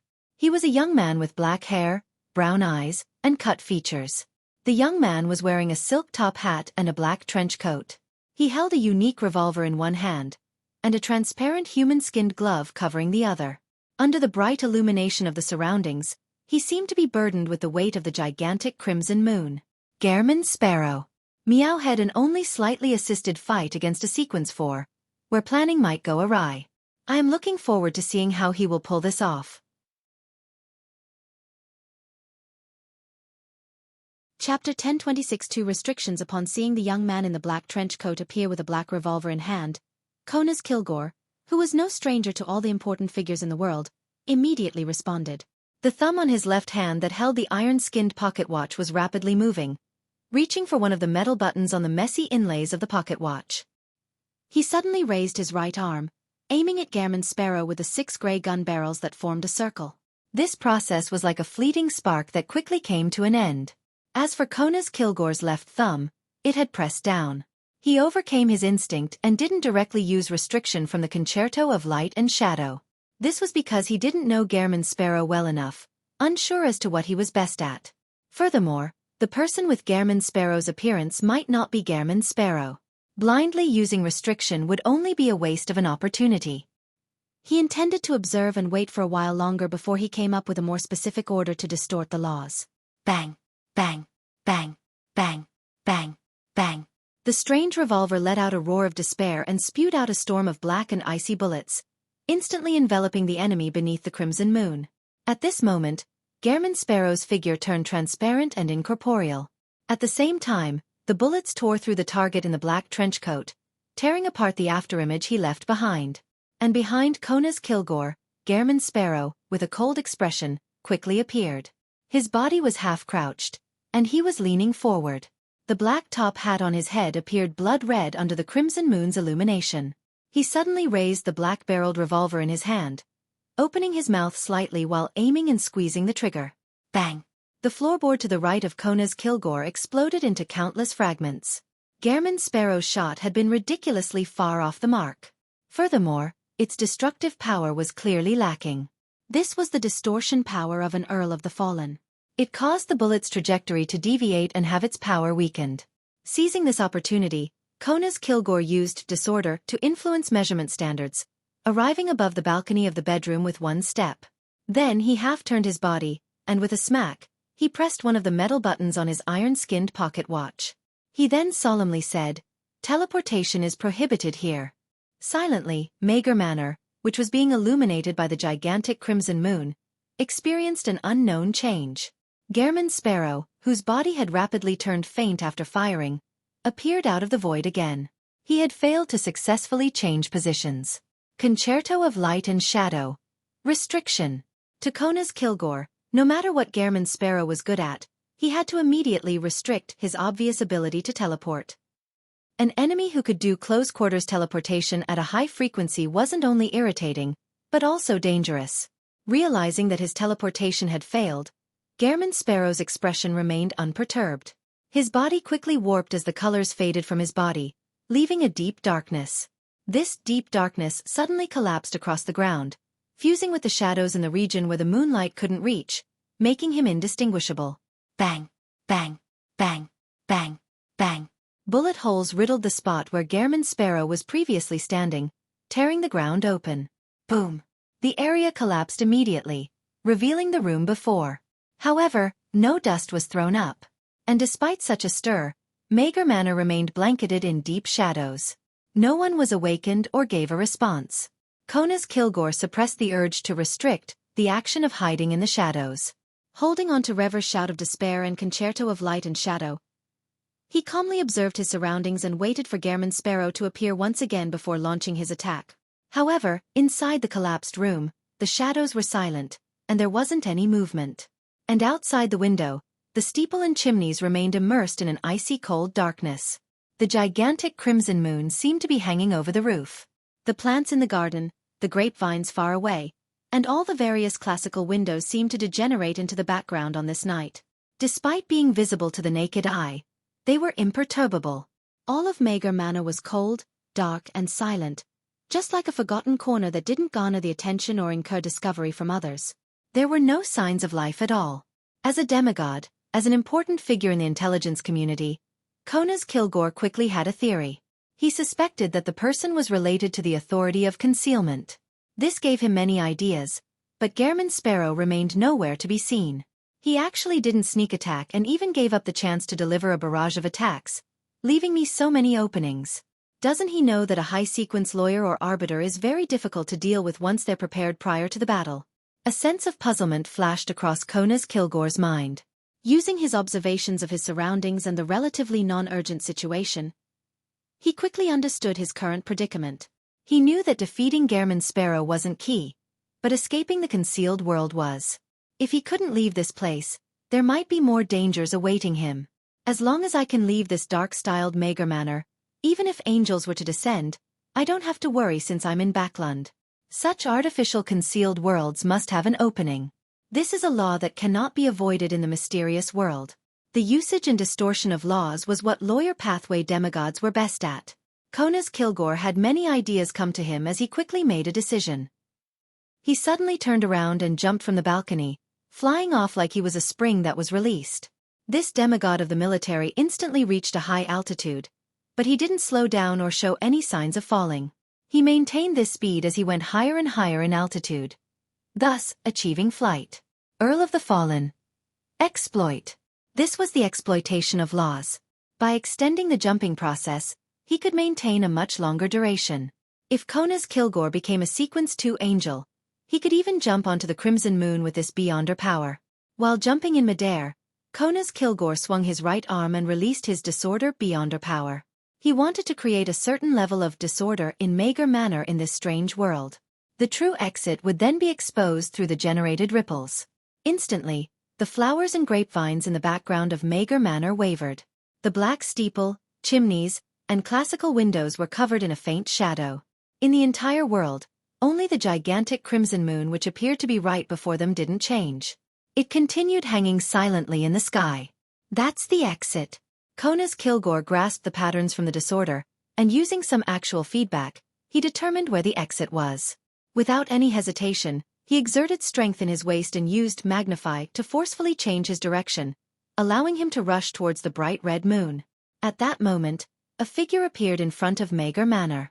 It was none other than the cold-looking Gehrman Sparrow who wore a black trench coat and half-top hat. Whoosh! A strong gust of wind appeared out of nowhere, sweeping Gehrman Sparrow upwards as he chased after Konas Kilgore. Amidst the wind, he raised the iron-black revolver in his right hand and pulled the trigger. Bang! A bullet flew out, exploding into countless fragments. They then turned into a storm that swept towards Konas Kilgore. Death knell. Slaughter. It was a barrage of attacks. Almost at the same time, Konas Kilgore changed direction without any warning, plummeting instead of rushing towards the moon. As a result, he dodged the bullet storm's assault as though he was prepared for it. No, it wasn't the case. He was prepared. Although his main goal was to escape the changed Mager Manor, he was still worried that Gehrman Sparrow would seize the opportunity to attack him. Therefore, he came up with a simple trap, planning to use his escape as bait to fish out the hiding Gehrman Sparrow. He could then take the initiative to heavily injure his opponent. Halfway down, Konas Kilgore's figure suddenly bounced back, having distorted the direction he was heading in. This time, his destination was the next point where Gehrman Sparrow was flying towards. Right on the heels of that, he yanked his pocket watch-wielding left hand back and grabbed Gehrman Sparrow through thin air, pulling him from a distance of nearly 100 meters away to just inches before him. Earl of the Fallen. Magnify. Whoosh. Amidst the howling winds, Konas Kilgore grabbed Gehrman Sparrow's clothes and pressed his strange revolver in his right hand forward. Bang, bang, bang, bang, bang. Rever's shout of despair released countless bullets like a machine gun, instantly tearing Gehrman Sparrow's body into fluttering pieces of paper.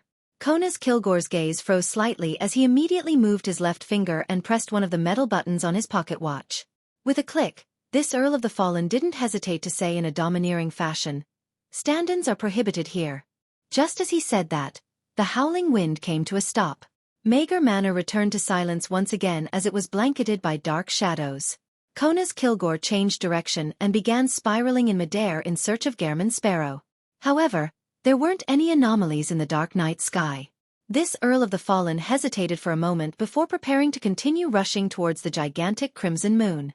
At this moment, Figures appeared in the garden, vineyard, and manor's main building.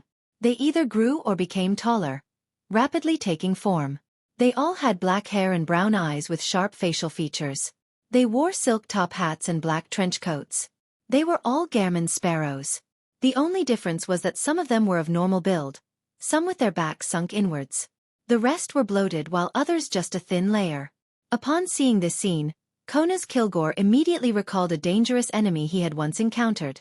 One of the leaders of Intis's intelligence department, a bizarro sorcerer.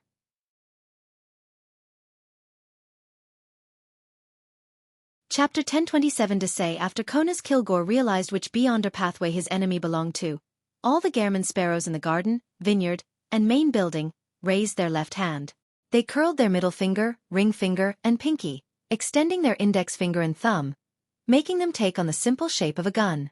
The index fingers that represented barrels and muzzles aimed at Konas Kilgore in the air before their respective arms jerked up seemingly due to the recoil. Bang, bang, bang, bang, bang. Amidst deafening noises, illusory doves appeared to the side of the Earl of the Fallen, who was dressed in a white shirt and black trousers. They flew at him from every direction in a spectacular sight of utmost beauty. This was the random anomaly that came about from the iron-skinned pocket watch and concerto of light and shadow. It made the air cannons which could blast through houses turn into doves of peace that didn't pose any threat. Having used disorder to disrupt the enemy's collective volley, Konas Kilgore wasn't surprised to see the doves fly up and disperse into the air. He was already mentally prepared. He had already endured the negative effects that the sealed artifact had brought for years. Taking advantage of this opportunity, he didn't hesitate to raise his hands which held the iron-skinned pocket watch and revolver, doing so in a bid to make them collide. This was distortion, one that targeted all the Gairman sparrows beneath him. To Konas Kilgore, what frustrated him the most when fighting a bizarro sorcerer was that he was unable to tell if the enemy he faced was a marionette or the actual person unless the marionette was of a very crude level. As such, he had many beyonder powers he didn't dare use because they were ineffective against marionettes. A large-scale prohibition effect was still all right, but a single target deprivation was meaningless in actual combat. No matter how many beyonder powers of a marionette were deprived, it didn't affect the actual body. When that happened, his opponent just needed to switch marionettes to resolve the problem. Due to similar reasons, using Magnify on the mystical items on the marionettes was temporarily written off by Konas Kilgore for strategic purposes. Similarly, an Earl of the Fallen's bestowment was of no use. It was even inferior to deprivation, as it could cause a bizarro sorcerer's marionette to lose its corresponding beyonder powers. However, the negative effects bestowed to a marionette was unable to interfere with it at all. Be it turning them sluggish, losing the will to fight, making them turn anxious, or only focus on money, it was meaningless to a marionette who was, in essence, dead, without any ability to think or inclinations to take action. Therefore, Konas Kilgore decided to first resolve the problem of identifying marionettes and the actual body. In this aspect, others might not have a solution, but a high-sequence beyonder of the lawyer pathway definitely didn't have such worries. There were rules to everything, and everything followed certain rules. As a lawyer demigod, they were good at finding whatever loopholes there were to exploit them for themselves.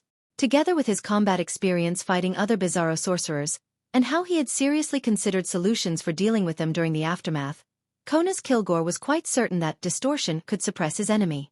He knew that bizarro sorcerers could seamlessly switch between their actual body and marionettes. He planned on distorting this, making the bizarro sorcerer only be able to switch to 2 to 3 marionettes. This way, the difficulty of identifying the actual body and the marionette would be minimized.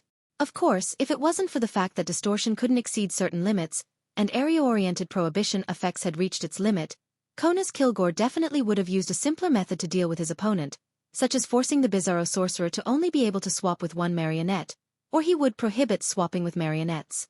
Pah! Konas Kilgore smashed the Rever shout of despair and concerto of light and shadow together, as though he was compressing a large area to a small area. Earl of the Fallen.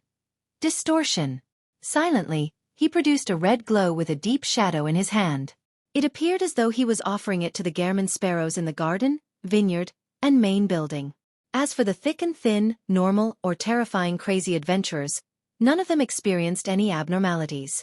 Konas Kilgore also suffered a random anomaly, one brought about by concerto of light and shadow. It had changed the distortion effects to summoning a flower from the garden below.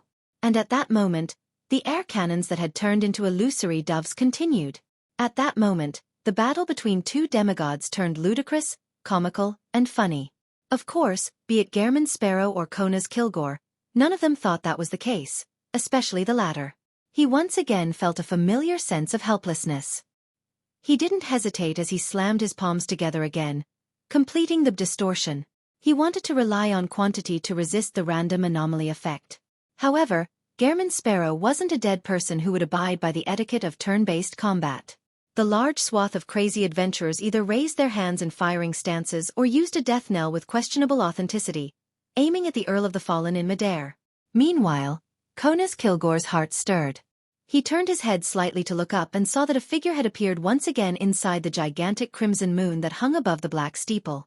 The figure was wearing a silk top hat, a black trench coat, a human-skinned glove, and an iron-black revolver. He had a cold expression and a deep outline. He was another Gehrman's Sparrow. The crimson moon seemed to weigh down on his shoulders as he glided down, his body expanding and turning clearer in the process. As for the iron-black long-barreled revolver in his hand, he had already lifted it and aimed it at Kona's Kilgore. Bang! Bang! A bullet that had transparent and translucent sections to it shot out from the muzzle, heading straight for Kona's Kilgore. This was a deprivation bullet, one which was created using a worm of time that Amon's avatar had left behind. It was different from an Arbiter Pathways deprivation. In essence, it was theft. It could steal the last 3 Beyonder powers the target had used and become empowered with the ability to use them. However, as long as the Arbiter Pathways deprivation selected a target, then they could directly deprive them of their ability. Although this bullet's deprivation effect didn't require contact in order to be effective, the target needed to be within a certain range and unable to leave the area. In short, one was unavoidable and could only be resisted or weakened through one's level or sequence's characteristics, while the other could effectively be dodged if the shot was detected ahead of time. Klein had given up on a sneak attack and had stalled for time because, on the one hand, he wanted Kona's Kilgore to use up all his prohibition and deprivation powers on Beyonder powers that appeared important to him. On the other hand, he was also waiting for the first random anomaly to happen. Then, he would seize the gap in between the two anomalies to steal Kona's Kilgore's 3 most powerful powers with the deprivation bullet. For these 2 goals, he even handed Death Knell and Creeping Hunger to Winner Anuni and made him appear like the real Gehrman's Sparrow instead of a marionette. From the current developments, Kona's Kilgore was about to lose distortion, disorder, and magnify. Bang! Bang! Bang! Bang!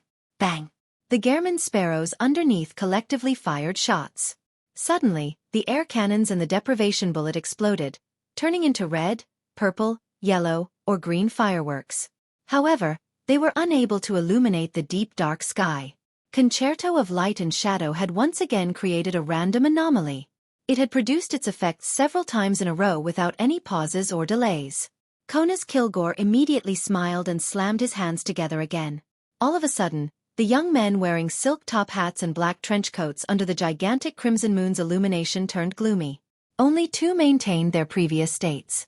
The Earl of the Fallen's distortion had taken effect. This meant that Gehrman's Sparrow could only switch places with those 2 normal marionettes.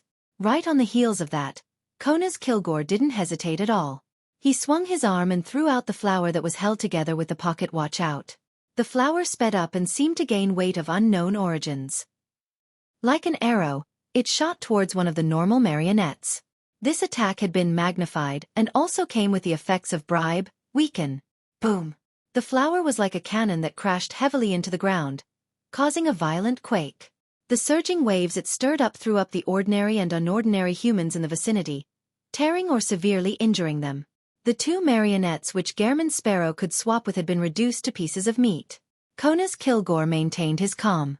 As he distorted his trajectory in midair and circled the area while in flight, he raised Rever's shout of despair and aimed it at the Gehrman's Sparrow that had descended from the crimson moon. At the same time, he silently prepared a bestowment. He wanted to give his target the negative state of lacking the will to fight. But at that moment, Kona's Kilgore's mind suddenly turned adrift as his thoughts turned sluggish. This, turning into a marionette. Kona's Kilgore's mental state stiffened as he understood his current situation. He then saw that Gehrman's Sparrow, who had descended from the crimson moon, wasn't as far away from him as before. The distance between them was only about 100 meters.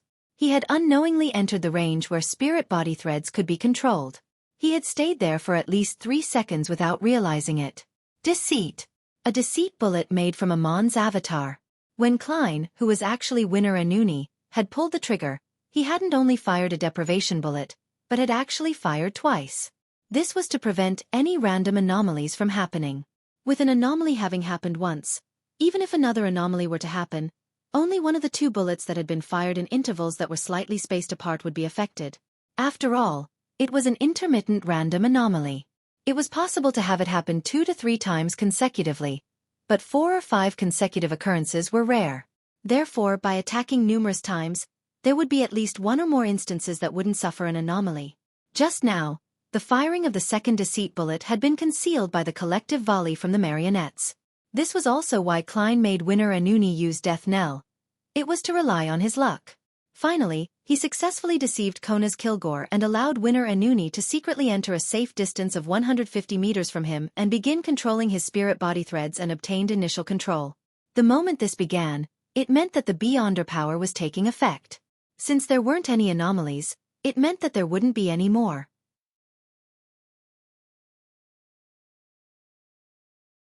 1028 Saving himself no good. My spirit body threads have been controlled by him. Having met faceless Beyonders, marionettists, or bizarro sorcerers, and even fighting senior Beyonders and demigods, Kona's Kilgore wasn't unfamiliar with the predicament he was in. He was even rather familiar with it and knew quite a bit. Therefore, he knew very well that he had fallen into a lethal trap. The time he had left to save himself didn't exceed 15 seconds. And in these 15 seconds, his thoughts would turn more and more sluggish, and the speed at which he could come up with solutions would slow down. Towards the end, just the thought of a solution would take him several seconds. Yet, his stiff and dull body would require plenty of time to actualize his thoughts. This also meant that he had about 10 seconds to save himself. Of course, he had considered the corresponding response for the last few seconds. It was to abandon his body's control and reveal his mythical creature form. Through this, he could delay the time it took to become a marionette and then use his existence to disrupt the enemy, dealing a blow to them to a certain extent. However, by doing so, even if he escaped the fate of becoming a marionette and even managed to defeat his enemy, Kona's Kilgore didn't have much confidence in continuing to live. He wasn't a demigod who could freely switch between his human form and mythical creature form. He didn't have the confidence that he could maintain his rationale in a mythical creature form. In other words, the outcome of escaping the fate of becoming a marionette by releasing his mythical creature form likely meant that the human, Kona's Kilgore, would die, while a monster of the same name would occupy his body. Because of that outcome, Kona's Kilgore wouldn't make such an attempt unless it was necessary. While his thoughts weren't too sluggish, and with how he could hear Rever's shout of despair in his ears, this demigod of the military quickly came up with his first plan to save himself. He moved his right thumb at a speed that couldn't be considered slow. Earl of the Fallen. Magnify. Kona's Kilgore didn't wish to magnify a particular state of his or the attack of a particular sealed artifact. Instead, it was used to magnify Rever's shout of despair's side effects. This special revolver allowed the wielder to hear the roar of despair from time to time, a rather serious blow to creatures without godhood, easily pushing them to the brink of losing control, to madness, to a mental breakdown or mind blanking. And at sequence 4, the effects of the roar was greatly mitigated once his body possessed the characteristics of a mythical creature. To Kona's Kilgore, this roar was enough to turn his mind adrift and generate irascible mood swings. It didn't have much of an effect on him, and he had already gotten used to it. And at that moment, he wanted to magnify the roar of despair to a state where even a demigod wouldn't be able to tolerate it. He wanted to use the pain that came from the psychic piercing in his mind to escape the state of having his spirit body threads being controlled. As Magnify didn't need any obvious actions, it was quick to show its effects. Opposite him, Gairman Sparrow, who held Death Knell and wore a half-top hat, was floating in midair with strong gusts of wind swirling around him. He didn't make it in time to stop the Earl of the Fallen from successfully using this Beyonder power. But in the next second, what Kona's Kilgore met in response wasn't a terrifying roar but silence. The ordinary roar that was originally present had vanished. This was a random anomaly brought about by the concerto of light and shadow.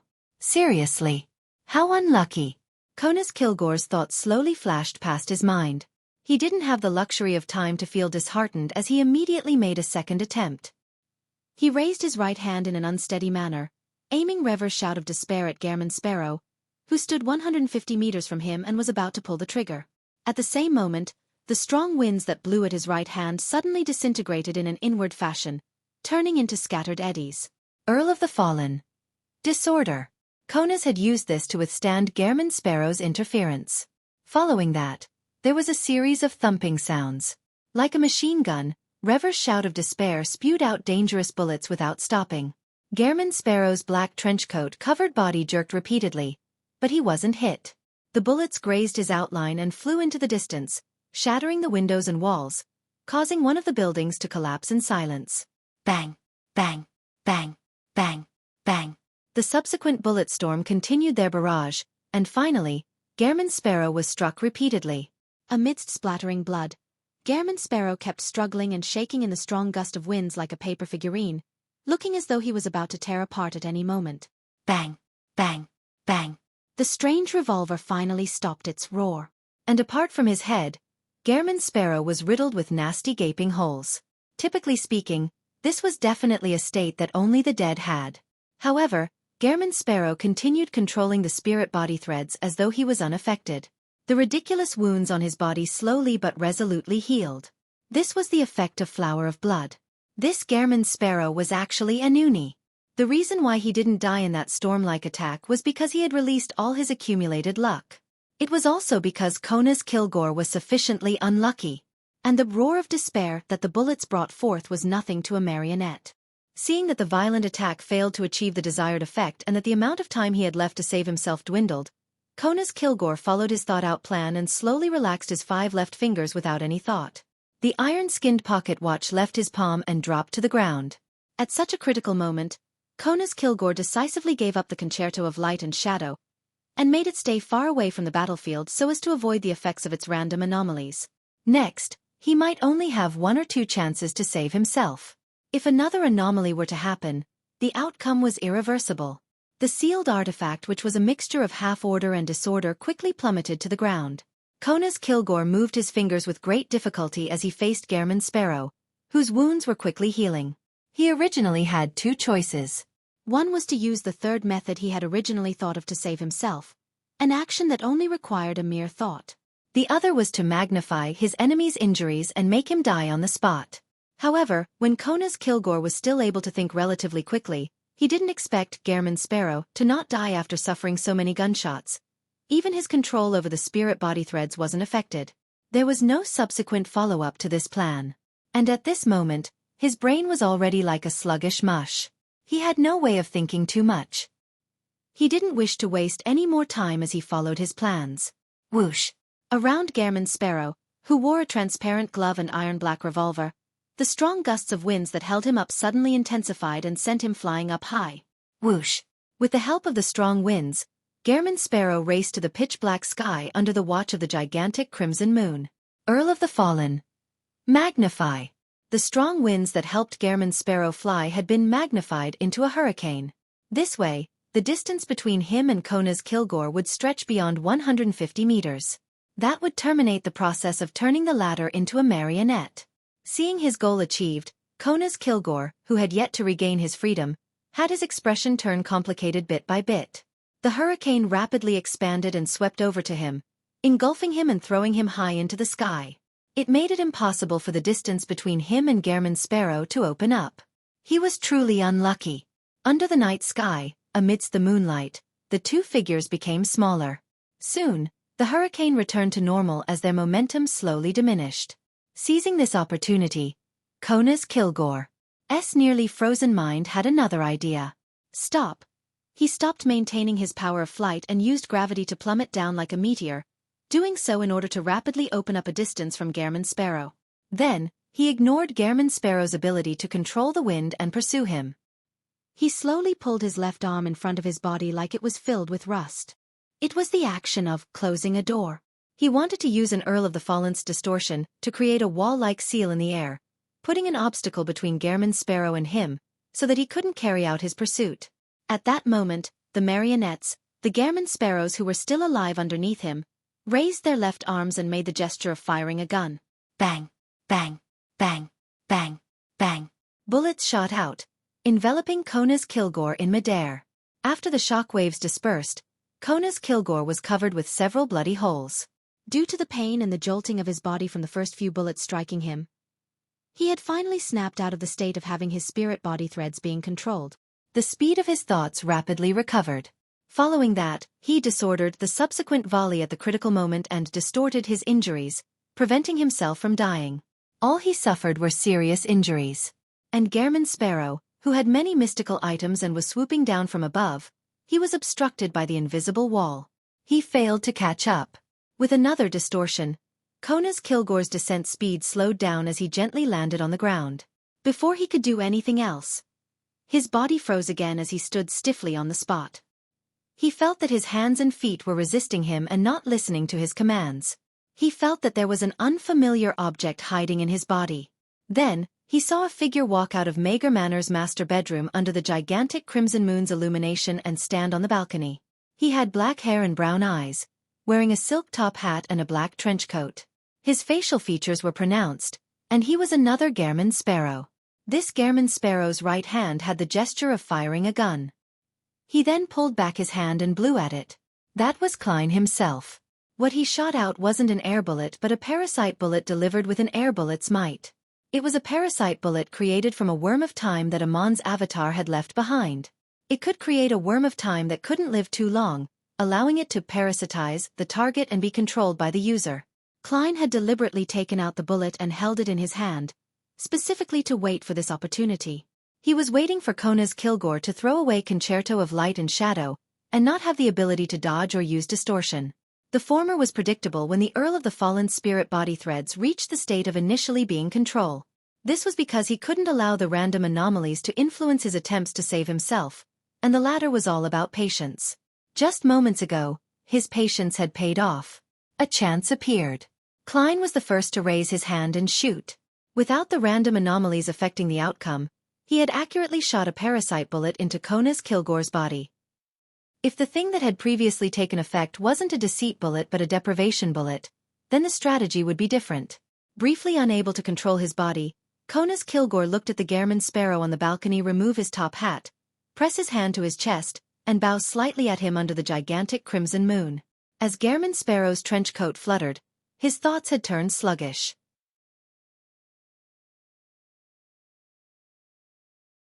Chapter 1029 Ruins Number 1 No. Kona's Kilgore stood on the spot as a strong feeling of despair emerged in his heart. As a military demigod who had experienced many dangers, he had a clear understanding of his current situation. He could already hear the footsteps of death approaching him. He wanted to struggle and risk it by revealing his mythical creature form, but his orders didn't do a thing with his sluggish mind. His body had been parasitized, and was no longer under his control. At that moment, Kona's Kilgore wasn't even capable of shedding a tear. Under the gigantic crimson moon's illumination, 1 second after another passed. Suddenly, Kona's Kilgore raised his left hand and touched his crew haircut. He had already become Klein's marionette. In fact, he still had a chance at the final moment. As the parasite effect didn't last long enough for him to become a marionette, he had those 2 or 3 seconds to reveal his mythical creature form. But the problem was that his body also had the effects of misdirection and deceit. As time passed, his thoughts turned more and more sluggish and wasn't able to grasp that short opportunity. Klein looked at his new marionette and exhaled silently. He looked up at the clear and bright red moon and said, "It's done." Amidst the gigantic crimson moon, a black dot instantly appeared and descended from the sky. It was none other than the Church of Evemite's Archbishop, servant of concealment, Ariana, who wore a simple robe with tree bark as a belt. In this concealed world, this ascetic didn't use any beyonder powers to float in midair. She cast her eyes at the Earl of the Fallen beneath. She gently raised her right hand as Kona's Kilgore's slightly blurry soul emerged from the military demigod's head. Klein lost his control over his marionette as a result of this. He wasn't too surprised by this because he hadn't sent a worm of spirit through the spirit body threads over. His control over the marionette was essentially still at a sequence 5 state and not at the demigod level. "Where did you go just now?" Ariana asked calmly as she looked at Kona's Kilgore's soul. Kona's Kilgore's expression twisted slightly before replying. Ruins number 1. Is this a contractual promise or a psychological cue? Klein, who watched the spirit channeling from the side, sensed something from the Earl of the Fallen's reaction. However, this didn't affect anything because they were in a concealed world, one which no one knew of or could sense. Where is that ruin? Who did it once belong to? What is it being used for? As an archbishop of the Evernight goddess and an angel of the corresponding pathway, Ariana shared a certain amount of authority in concealment. Therefore, she didn't start with the simplest questions but went straight to the point. She wasn't afraid of any accidents. Konas Kilgore's soul trembled slightly as he exuded a feeling as if he would automatically blow up, but ultimately, nothing happened. He hesitantly replied, "That ruin is located deep underground at the Sturlwind segment of the Tussock River. It has a setup that interferes with the powers of divination and prophecy." Sturlwind segment. This is quite far from the mountain where Mr. A was at and where you disappeared from. From the looks of it, you were very cautious. That point-to-point teleport's effects are greater than I expected. Klein quickly conjured a picture of the terrain of Backlund's northwestern outskirts. Konas Kilgore continued replying, "That ruin used to belong to Blood Emperor Alista Tudor. I'm not sure what it's currently used for.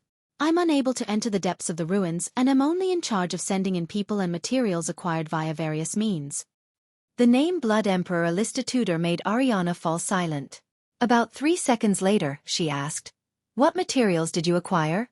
This time, Konas Kilgore didn't put up much of a resistance. He listed them down, including large amounts of mercury, iron ore, and ritual materials of different domains. Klein was unable to obtain any effective information from that because it was too well-rounded. It was possible to do anything. They really are very careful, using large amounts of sundries to hide what they're truly searching for. Even the demigod in charge of these matters isn't aware of the reason. This is very in line with the way a spectator pathway beyonder works. It was designed by the psychology alchemists? Klein nodded indiscernibly with a guess in mind. Ariana didn't seem to notice anything as she asked, "Do you have any guesses on what they're doing? If so, what?" "Yes, I suspect that they're digging up something and attempting to make sacrifices." Konas Kilgore voiced out his judgment. Ariana silently looked down at him for a while and said, "Who got you involved in the underground ruins? Who are the people who can enter the depths of the ruins?" Konas Kilgore struggled once again, but there were no anomalies. He said hesitantly, "I received His Majesty's orders. I was able to become a demigod because he provided me with the formulas, ingredients, and the opportunity. He even bestowed me with a concerto of light and shadow, allowing me to act as a sequence 5 beyonder even in situations where I can't hide my strength. Apart from His Majesty entering the depths of the ruins, only 2 other demigods of the royal family can enter. One of them is Prince Grove, and the other is Duchess Georgina. They both have Augustus as their last names. But the royal family doesn't only have 2 demigods. Miss Justice doesn't know much of these 2 and mentioned that they seldom participate in social events. Even their seats as House of Lords Member of Parliaments are given to their children. Yes, at the demigod level, even if they lack the beyonder characteristics of not dying and not aging, it wouldn't be a problem living for more than 100 years. It's really not suitable for them to hold official posts and repeatedly appear in public. Klein tried hard to recall, but he failed to gather anything else. Ariana was silent for a few seconds before suddenly asking, "Have you met Corrins in the underground ruins?" "Who is he?" Konas Kilgore asked in confusion. Ariana didn't answer and continued asking, "Besides them, who else have you met in the underground ruins?" Konas Kilgore maintained his sluggish state, which was characteristic of spirit channeling. People from the Demonis sect and psychology alchemists. The former was originally represented by Despair Nightingale Panatia, but was changed to Saintess of White Katarina. The latter is Vin Rambus. "Did they enter the depths of the underground ruins?" Ariana asked meticulously. "I don't know. I wasn't following them all the time." Konas Kilgore shook his head. "At least when I met them, they were all in the periphery." Ariana asked other questions in an attempt to draw out the general outline of the matter via other angles. However, it was obvious that George Ill's arrangements were flawless. Even a demigod like Konas Kilgore only knew about the mission that he was responsible for and could only move about in designated regions. He was unable to learn more. After some thought, Ariana flipped up her right hand and gently pressed down, pushing Konas Kilgore's soul back into his body. Klein's control over his marionette was restored. This made Klein sigh inwardly. The authority of concealment is really impressive. Even if Ma'am Ariana were to question my marionette one day, I wouldn't even know. At this moment, Ariana turned her body and spoke to the Gairman sparrow on the balcony. A problem with George III has basically been confirmed, as well as where the underground ruins are. I will immediately meet with the archbishops of the Church of Storms and Church of Steam, convincing them to take action tonight and opening the ruins. Before I inform you, control Kona's Kilgore and pretend that everything is fine before making him vanish. Are you worried that the enemy will notice a problem with Kona's Kilgore while negotiating with the Church of Storms and Church of Steam, making it so that they can seal off the underground ruins or activate other emergency plans? Klein had a general understanding of the matter and nodded. No problem. Ariana, who didn't have adorned hair, didn't speak further. With a casual wave of her hand, the iron-skinned pocket watch flew over. This sealed artifact was bestowed by George III. Perhaps we might be able to find some clues from its origins. Does that mean you're taking it away? Klein replied without any objection. I'll leave it to you. He really didn't have any complaints about that, and he even believed that it was only right. After all, half of the battle's success was due to Ariana's contribution with the concealed world and blessing him with misfortune.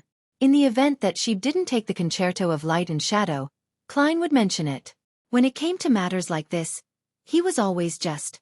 And the Concerto of Light and Shadow was the spoils of war that he didn't want the most. This was because it was at complete odds with his combat style as a bizarro sorcerer. The random anomalies would affect him, and the weakening effect was something worse than the enemy. If Klein's spoils of war from this matter was the pocket watch, then he had considered tricking. No, promoting it to the Snake of Fate Willa Septon. Only a life school of thought demigod who relied on luck to survive could commandeer the Concerto of Light and Shadow. And when that happens, with such a huge secret organization in a sequence one, they definitely had powerful sealed artifacts that could be used to trade for it. Upon receiving his reply, Ariana gently nodded. She then threw the iron-skinned pocket watch back at Kona's Kilgore, making the Earl of the Fallen look no different from before. Her figure vanished as though it had been erased by an eraser. Even the pitch-black world with the gigantic crimson moon hanging in the sky, the steeple, and chimneys were quickly wiped away. In the blink of an eye, everything returned to normal. Klein was inside the master bedroom, and Kona's Kilgore was in a guest room tens of meters away. Clenched tightly in his hand was Rever's shout of despair. Then, this Brigadier General of MI9 used disorder to place the revolver back into his underarm holster and pick up the mager wine he had previously poured out and took a sip.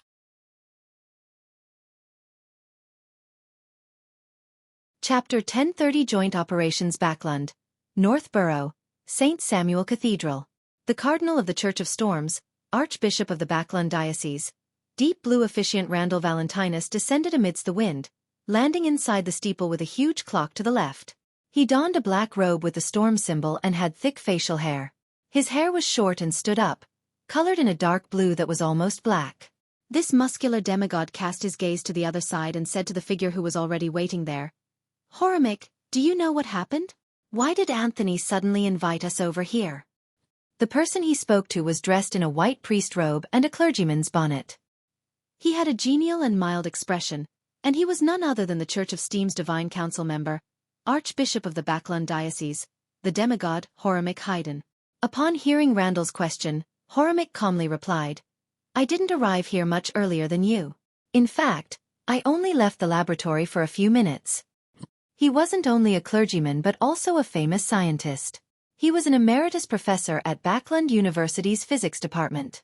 Randall Valentinus was just about to say something when he suddenly saw a figure walk up the narrow spiral staircase and arrive at the peak in the darkness that the crimson moon wasn't able to illuminate. This figure was dressed in a black clergyman robe with red accents. By his chest hung 5 dark sacred emblems.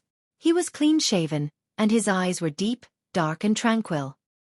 He was none other than one of the 13 archbishops of the Church of Evernight, Backlund Diocese's person in charge, St. Anthony Stevenson. Is there something that can't wait until daybreak?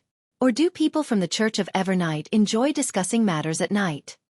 Deep blue officiant Randall Valentinus asked. Anthony came to a stop after walking up the flight of stairs and said with a serious expression, "A very pressing matter." "What is it?" Randall asked immediately. At this moment, Horimic Haydn also cast his gaze at Anthony Stevenson, awaiting his answer. In similar situations, Horimic especially liked the existence of people from the Church of Storms. This meant that they would take the initiative to ask questions and that there was no need to be euphemistic. It didn't require him to say anything else.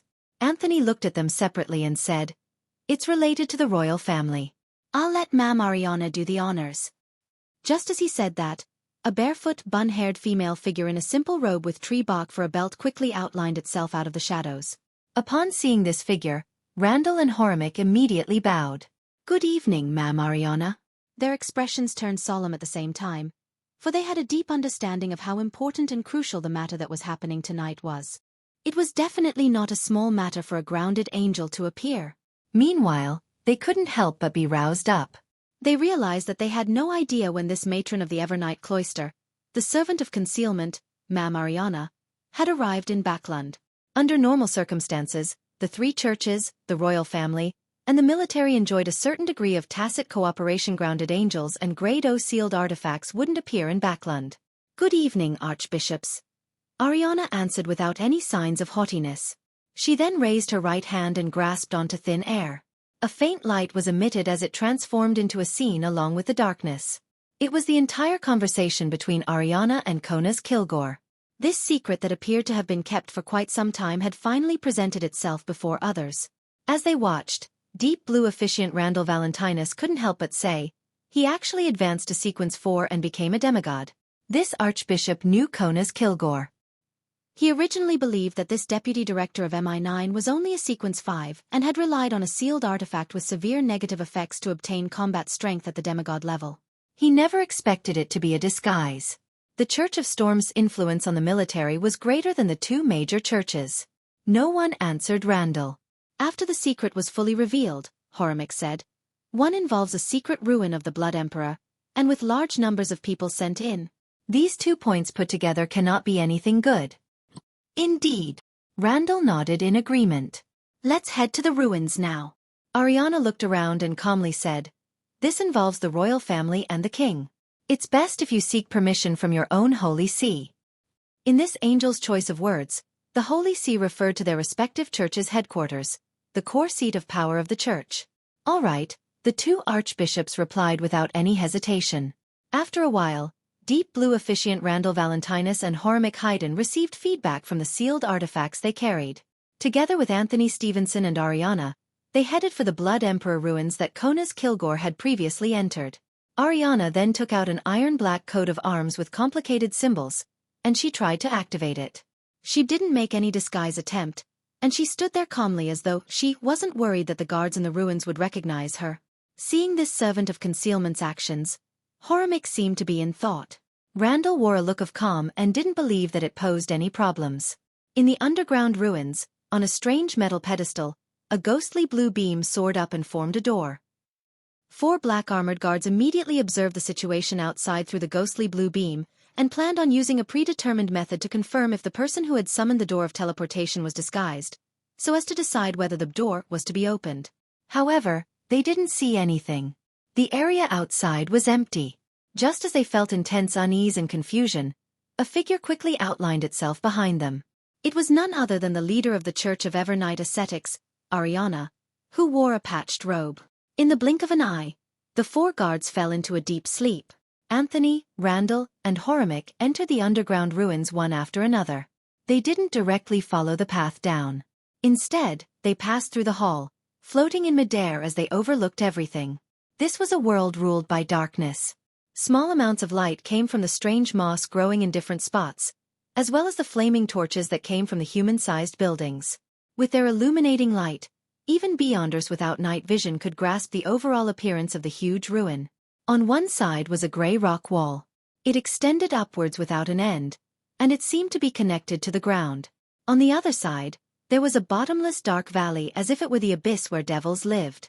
A road paved with stone slabs lay in the middle connecting the halls and buildings together. From time to time, humans would come and go in silence. The archbishops of the 3 churches were just about to capture a few people who could enter the ruins to interrogate them about the situation inside when a figure flew out of the dark valley, heading straight for the demigods. The figure had a long face and wore a white hairnet. 2 curly mustaches grew above his lips, and he had thick brows. His eyes were slightly bigger and looked rather similar to a certain poker card figure. He wore a gown and had a huge cloak over him. The tips of his shoes were extremely long, and his attire was unlike the current times. It was as though he lived 100 years ago. Archbishops, like Anthony and Horimic, were no stranger to him. He knew that he was Prince of Sonia, Grove Augustus, one of the demigods of the royal family. "How did you enter?" Grove asked first, his expression a little surprised and uncertain. They looked at each other, and Anthony took the initiative to say, "We've always been investigating the large number of mysterious disappearances, and we had locked onto MI9's Kona's Kilgore. Through him, we found this place." Grove's expression changed slightly as he looked at the woman who left one's heart feeling tranquil. He deliberated and asked, "Ma'am Ariana?"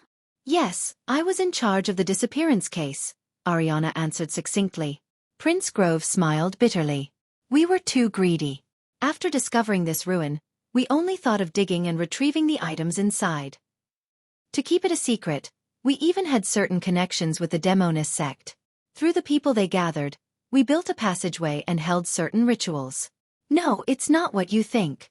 They were just normal rituals, and they're still alive deep within the ruins. If you don't believe me, I can lead you down to take a look. Apart from the unopened seals and buildings, there's nothing." Upon hearing his reply, Anthony, Horimic, and Randall exchanged looks, registering the puzzlement in each other's eyes. This was completely different from their expectations. This made them suspect that something was wrong. "Things weren't as serious as they had imagined at this moment," Ariana said.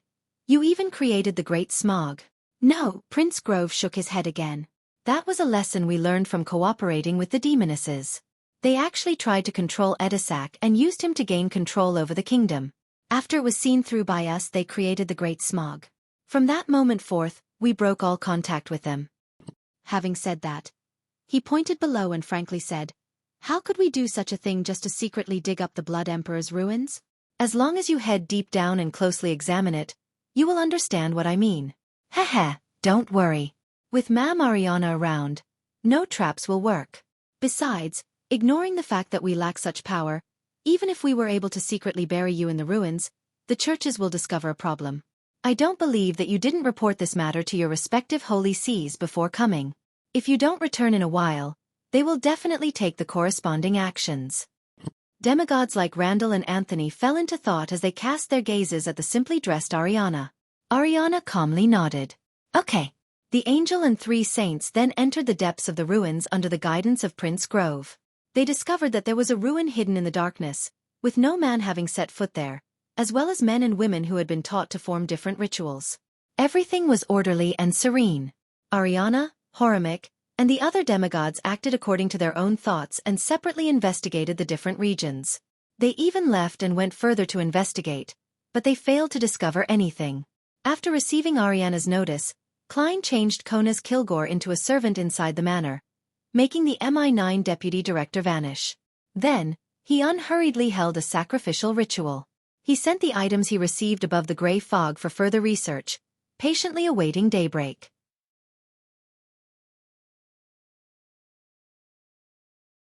Chapter 1031 Possibility. As the sky lit up, the manors along the Tussock River's north bank began to wake up amidst the morning mist. The tall and portly from his cage came to the guest room where Kona's Kilgore slept last night. He knocked on the door and prepared to have breakfast with this MI9 deputy director. However, there was no response. "Has the Brigadier General headed for the dining room?" From his cage turned around in puzzlement and left the first floor. After breakfast was over, everyone realized that Kona's Kilgore had vanished. Under Dwayne Dantes' lead, they headed outside the guest room and watched the land steward, Richardson, open the door with his key. There was no one inside. "Does Brigadier General Kilgore have a hobby of taking morning strolls?" Mocht asked curiously as he pinched the 2 ends of his cheekbones. From his cage shook his head without hesitation. "No." "Did you hear anything last night?" The Chancellor of the Backland University of Technology, Portland Moment, surveyed the area and asked. Mocht recalled for a moment. "No, it was very quiet, perfect for a vacation." Beside him, Hazel looked into the room curiously, but she couldn't think of any possibilities. At this moment, from his cage raised his theory. Brigadier General Kilgore is an important member of the military, and he often needs to handle unexpected matters. Perhaps he had long left the manor and returned to Backland. This steam car tycoon was clearly trying his best to downplay the matter. He seems to know something. Or at least, he guessed that Kona's Kilgore came to Mager Manor for some private, personal goal. Klein listened to their conversation as he said to Butler Walter and Land Steward Richardson with a heavy look. Ask the servants in the manor if they had seen Brigadier General Kilgore last night or this morning. If they haven't, send someone back to Backland and visit Brigadier General Kilgore's family. Inform them of this matter and let them decide whether we need to immediately make a police report. After giving his instructions, Klein stroked his white sideburns and said to Mocht and his other guests, "Things aren't clear yet. Perhaps Brigadier General Kilgore left because of an urgent matter and didn't want to hold up everyone's vacation.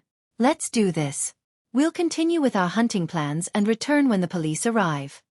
As Brigadier General Conas Kilgore's companion, from his cage had raised an excuse for the crisis, one that was rather convincing. Mocht and company agreed with Dwayne Dantes' suggestion and left the area. Hazel walked right at the back and glanced at Brigadier General Conas Kilgore's guest room and its neighboring room. She had a nagging feeling that something wasn't right as she subconsciously wanted to use her powers as a cryptologist to reconstruct the situation. However, an intense sense of fear emerged deep in her heart. She had no idea what she was afraid of, so she eventually gave up on the idea. She vaguely felt that she had some experience in such matters, and those experiences told her not to look at things she shouldn't see or listen to things she shouldn't hear. After the guests and servants left that floor, a thick carpet that held the weight of the coffee table inside the room beside Conas's guest room began moving. Bit by bit, it pulled itself up from under the sofa and coffee table without causing much of a stir. Following that, the yellowish-brown carpet stood up and revealed its other side. It was solidified flesh. The flesh was squirming and reorganizing itself, and it soon transformed into a person, a mixed-blood young man. This was Dwayne Dantes' valet, Anuni. And the one following Dwayne Dantes was Conas Kilgore. He wore the same face and had the same build. To Klein, there was no need to disguise Anuni in such a manner. He could get him to transform himself into another person and blend in with the servants, using an illusion to interfere with their senses, making them unable to discover the addition of this person. It was a simpler and more reliable method. However, acting remained important to a demigod. It was key to accelerating the potion's digestion, and for resisting the inclinations of losing control and madness. Therefore, Klein would deliberately try to be bizarre in his handling of many matters. Of course, he didn't wish to harm the innocent. Even in creating bizarre and eerie situations, he would try hard not to let others notice it. It was to prevent them from being left with a mental scar due to excessive fright. The bizarre and eerie atmosphere was mainly for himself, to gain the approval of the potion inside him. This would undoubtedly accelerate the digestion rate of his potion, but without the feedback of a spectator, it meant that the acting wasn't complete enough. This made the speed at which he digested the Bizarro Sorcerer potion not as fast as he imagined. Despite doing so many things and trying out so many acts, Klein didn't feel that it was possible for him to reach Sequence 3 by the end of this year. Backland East Borough. Inside a 2-bedroom rental apartment. Zio sat on an unstable chair as she stared out of the window in a daze, her expression a little gloomy. Fur swallowed her saliva and sat opposite Zio, blocking her line of sight. "You seem to have lost all your motivation? Do you not know what to do after receiving that answer? It's because you have no access to the king?" Zio's eyes fluttered as she slowly came to her senses.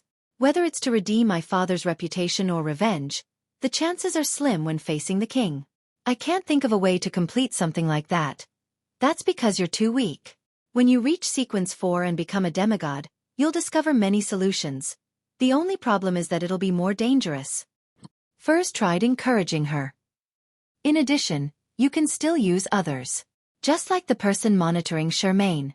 She too wanted to know who Viscount Stratford was loyal to. She must be interested in the king's secret.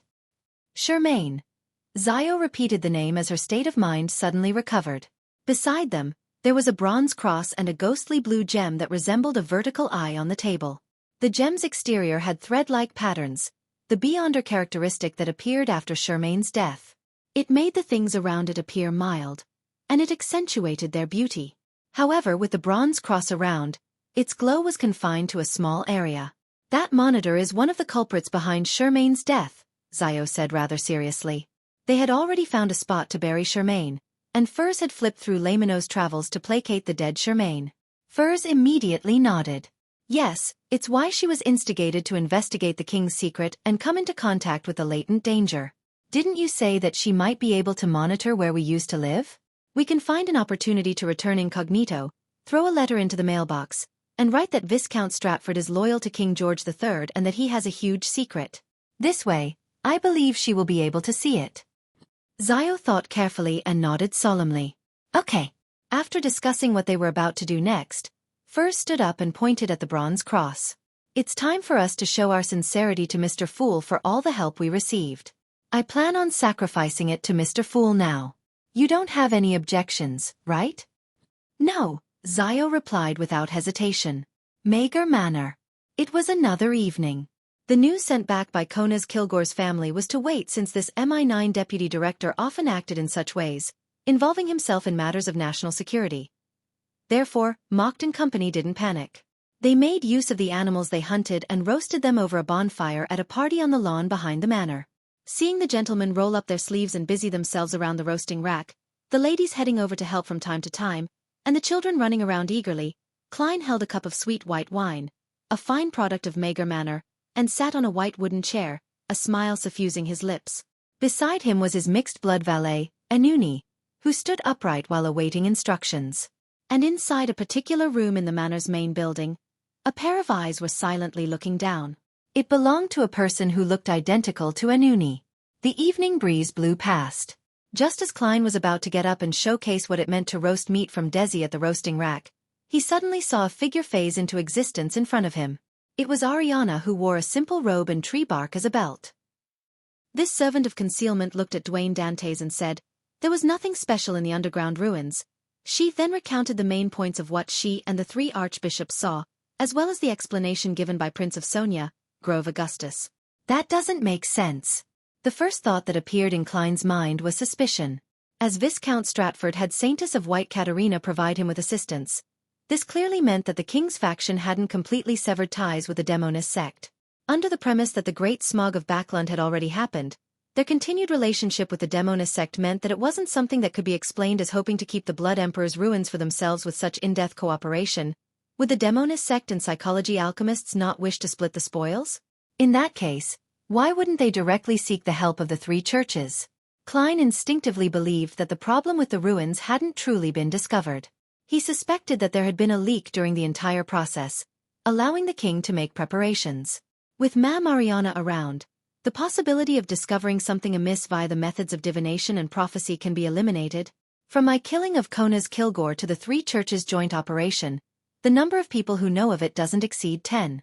Furthermore, they all involve the high-ranking members of each church. How is it possible that there was a leak? Viscount Stratford's problem resulted in the people in the ruins deploying contingency plans?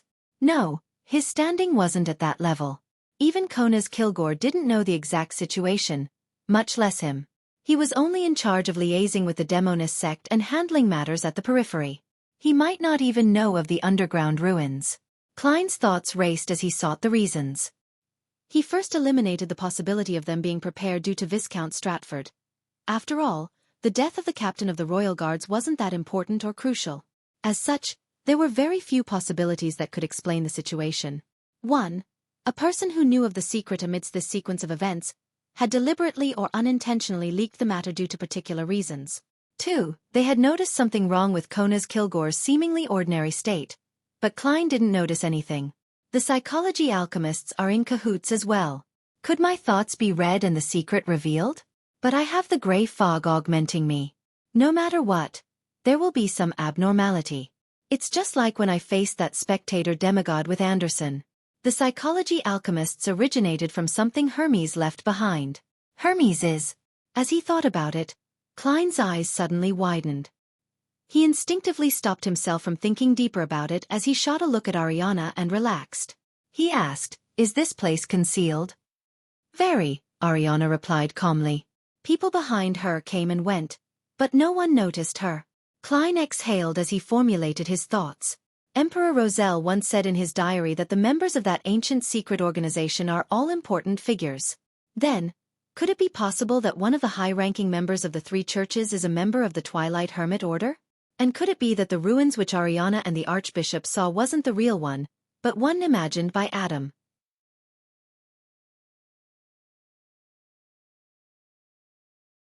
Chapter 1032. Forceful Purifier. Restraining his thoughts, and looking at the Angel of Concealment across him, Klein deliberated over his words. Is there a possibility that the ruins you saw was actually imagined? He didn't directly mention Adam or the Twilight Hermit Order, afraid that discussing such matters in Ariana's concealment zone would still be heard by the Adam who wielded the Spectator Pathway's uniqueness and recently obtained 0-08. As he was inside Ariana's world of concealment, Klein believed that thinking of Adam and the Twilight Hermit Order wasn't likely to pose any problems, but it wasn't necessarily the case when saying it out loud. After all, Mr. Dorr could freely discuss Adam with Emperor Roselle back then, not only because of the beyond powers of a secret sorcerer's secret keeping, but more so because he was also a king of angels, a level not lower than Adam and Amon, perhaps even higher. Imagined. Ariana repeated Klein's keyword softly as though she had figured out something at her level. She was no stranger to ancient history and the main characteristics of the 22 pathways. Furthermore, she was also an angel that represented the authority of concealment. She possessed the highest clearance in reading all the church's confidential information. A few seconds later, Ariana observed Dwayne Dantes who remained sitting there. Psychology alchemists? From Kona's Kilgore's statement, it was obvious that the king's faction was working with the psychology alchemists. And this was an organization that had the Spectator Pathway in its control. Klein first nodded and then added, their higher-ups likely do not have the ability of turning imagination into a reality. In this world, there are only 1 to 2 people who have such authority. Ariana nodded in thought. I understand. Now that the underground ruins are open to us, I will find a chance to verify it. If it's true, it means that one or several archbishops of the Church of Steam and Storms are working for him. She didn't raise the possibility that the Church of Evernight's upper echelons were problematic, as the goddess wielded the authority of concealment. It was very difficult to keep such matters from her, for prolonged periods of time. Klein couldn't help but ask in surprise, the underground ruins will be left open to the 3 churches? Yes, if it truly is imagined, it means that their cooperation is on the brink of success and that they just need to delay things a little longer, Ariana simply explained her theory. This is also what I'm thinking. The tide of the times is coming in a bid to drown out everything. Thankfully, I'm a lot more prepared than before. I now have a demigod-level marionette, and in certain areas, he's stronger than me. After all, he can use my Beyonder powers, while I can't use his. Since I can't digest the Bizarro Sorcerer Potion anytime soon and seek my advancement, strengthening my marionette is also an effective measure to protect myself. I can also take note of the Sanguines and Miss Sharon's plot against the Rose School of Thought. Klein's thoughts instantly turned clear. He reined in his thoughts and casually asked, do all 3 churches doubt Prince Grove's explanation? They don't. Ariana frankly shook her head. Kona's Kilgore had mentioned Katerina. But you don't have evidence. After all, they can explain that, after they split with the Demonis sect, Katerina was sent to discuss things and attempt to make amends, but was cruelly rejected. During this process, as they knew each other's secrets, none of them took action at the meeting. It could then be explained that Kona's Kilgore, a demigod who wasn't privy to the matter, made the mistake that the cooperation effort was still in place. And faced with an angel family, one that wields at least half the forces in the military, the 3 churches won't immediately lose decorum with them unless there's evidence. Firstly, they aren't united, and they have to consider that if a civil war were to erupt, countries like Phaenopotter, Intis and Phaenopotter, as well as the churches of Eternal Blazing Sun, God of Combat, Earth Mother, and the God of Knowledge and Wisdom might try to take advantage of the situation. Klein quickly came up with an analysis of the present situation. He simply mentioned, there were signs of Saintess of White Katerina appearing over at Viscount Stratford's side. I will try to find her. Apart from that, Klein still wanted to find the dangerous Trissy and eliminate her, making up for his mistake of letting her go just because he wanted to use her. Her value was clearly not as dangerous as her. I'll try to do so as well. Ariana indicated that she would investigate the clue regarding Katerina. I have to say that Ma'am Ariana's attitude when discussing matters with me is rather comforting. She doesn't exude that condescending attitude an angel or archbishop has. She completely treats me as an equal. After hearing Ariana's words, Klein felt a baffling sense of poignancy. He instead asked, has Vin Rambus of the Psychology Alchemists been captured? This was one of the key figures mentioned in the information from Kona's Kilgore's testimony, one of the clues that exposed the machinations of the king's faction. He has gone missing, Ariana answered succinctly. As expected. The possibility of a leak has increased again. Vin Rambus has gone underground, but that doesn't mean that he can't contact Miss Justice and other members directly. When the time comes, Heh, Miss Justice has already hated him for some time. The only problem is whether Adam will appear in Backland and imagine fake ruins. If that were the case, attacking Vin Rambus might mean a non-zero probability that he's being watched by this King of Angels. It might even be the case that he will sit beside Vin Rambus without anyone knowing. The more Klein thought, the more of a headache he had. It had to be said that in an era in which deities rarely descended upon the real world, the two brothers, Adam and Amon, were the limits to one's level and strength. They were synonymous with being terrifying, powerful, frightening, and formidable. A King of Angels was an existence closest to that of a deity. Compared to Amon, I'm more afraid of Adam. He might be sitting beside you, listening to you and watching you smile while he reads your most truthful thoughts, making you die in the most natural, logical, but baffling manner. At this thought, Klein couldn't help but look around, afraid that the simple priest with pure-looking eyes and beard would be holding a tray, standing beside the roasting rack as he waited for the food and watched him with a smile. Without a doubt, Klein didn't discover anything. Noticing his reaction, Ariana calmly added, "He isn't here." Phew, thankfully. There's the blessings of an angel of concealment. Klein controlled his thoughts and nodded gently. "I will take note of Vin Rambis's whereabouts." Ariana nodded and said, "After this matter is over, you can attempt to pray to the goddess for a bestowment. That is to say that the goddess is very satisfied with my performance up to now? When the time comes, she will bestow me with the scholar of your potion formula?" Klein roughly understood Ariana. He stood up and tapped his chest 4 times. "Praise the lady." Ariana also drew the crimson moon. "Praise the lady." Her figure disappeared bit by bit as though she had been erased. Yet, the guests at the bonfire party didn't notice the arrival of the ascetic at all. Klein sat down again and continued analyzing his situation from another angle. Kona's Kilgore disappeared without any warning. From the evidence presented by Ma'am Ariana and the words she'd said, it implied that the MI9 deputy director is in her hands. In other words, the assault on Kona's Kilgore is definitely related to the Church of Evernight. Kona's Kilgore disappeared in Mager Manor, which belongs to Dwayne Dantes, and he is a believer of the Evernight goddess. From what the King's faction and the psychology alchemists know, Dwayne Dantes can likely be confirmed to be a secret informant of the Church of Evernight. This way, my safety can be guaranteed, but I can't avoid being observed and monitored. I have to be careful. I have to think of a reason to add a new servant. I can't keep having Kona's Kilgore or a Noonie hide in this manner. This will make it easier for a problem to be discovered. Or maybe I can make one marionette turn into human skin clothes, fusing with the other marionette. As he thought, Klein stood up and placed the glass of sweet white wine on the table beside him. He then turned to walk to the main building of the manor, and entered one of the bathrooms. He then took 4 steps counterclockwise and arrived above the grey fog. He summoned the sea god's scepter and used the prayer point he marked as a Noonie to observe every corner of Mager Manor. During this process, Klein's mind was somewhat tense, worried that he would see a priest wearing simple clothes while having a beard and golden eyes. Of course, compared to seeing this priest, he was more afraid of the priest looking up and smiling back at him, raising the cup of wine in his hand. Fortunately, after a series of inspections, he confirmed that there was nothing unusual with Mager Manor. Klein heaved a sigh of relief and retracted his spirituality. He then cast his gaze at the bronze cross on the long mottled table. This was an item that the magician and judgment had recently sacrificed. They said that it was to thank Mr. Fool for his blessings, and hope to please this existence. It doesn't look like its level is low. Klein picked up the spiky cross and used divination to quickly figure out the mystical item's beyonder powers and negative effects.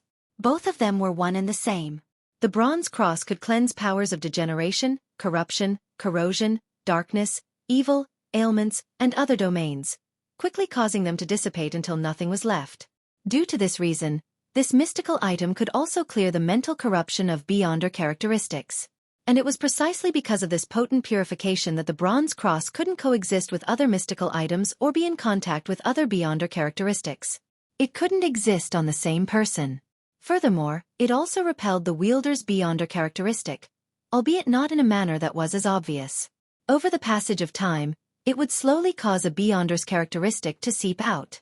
This also meant that if one were to carry or wear the bronze cross for more than an hour, the beyonder sequence would drop by at least 1 sequence. Beyond 3 hours, non-demigods would definitely be reduced to an ordinary person. Exceeding 6 hours, Sequence 4 and Sequence 3 saints would also lose their Beyonder powers.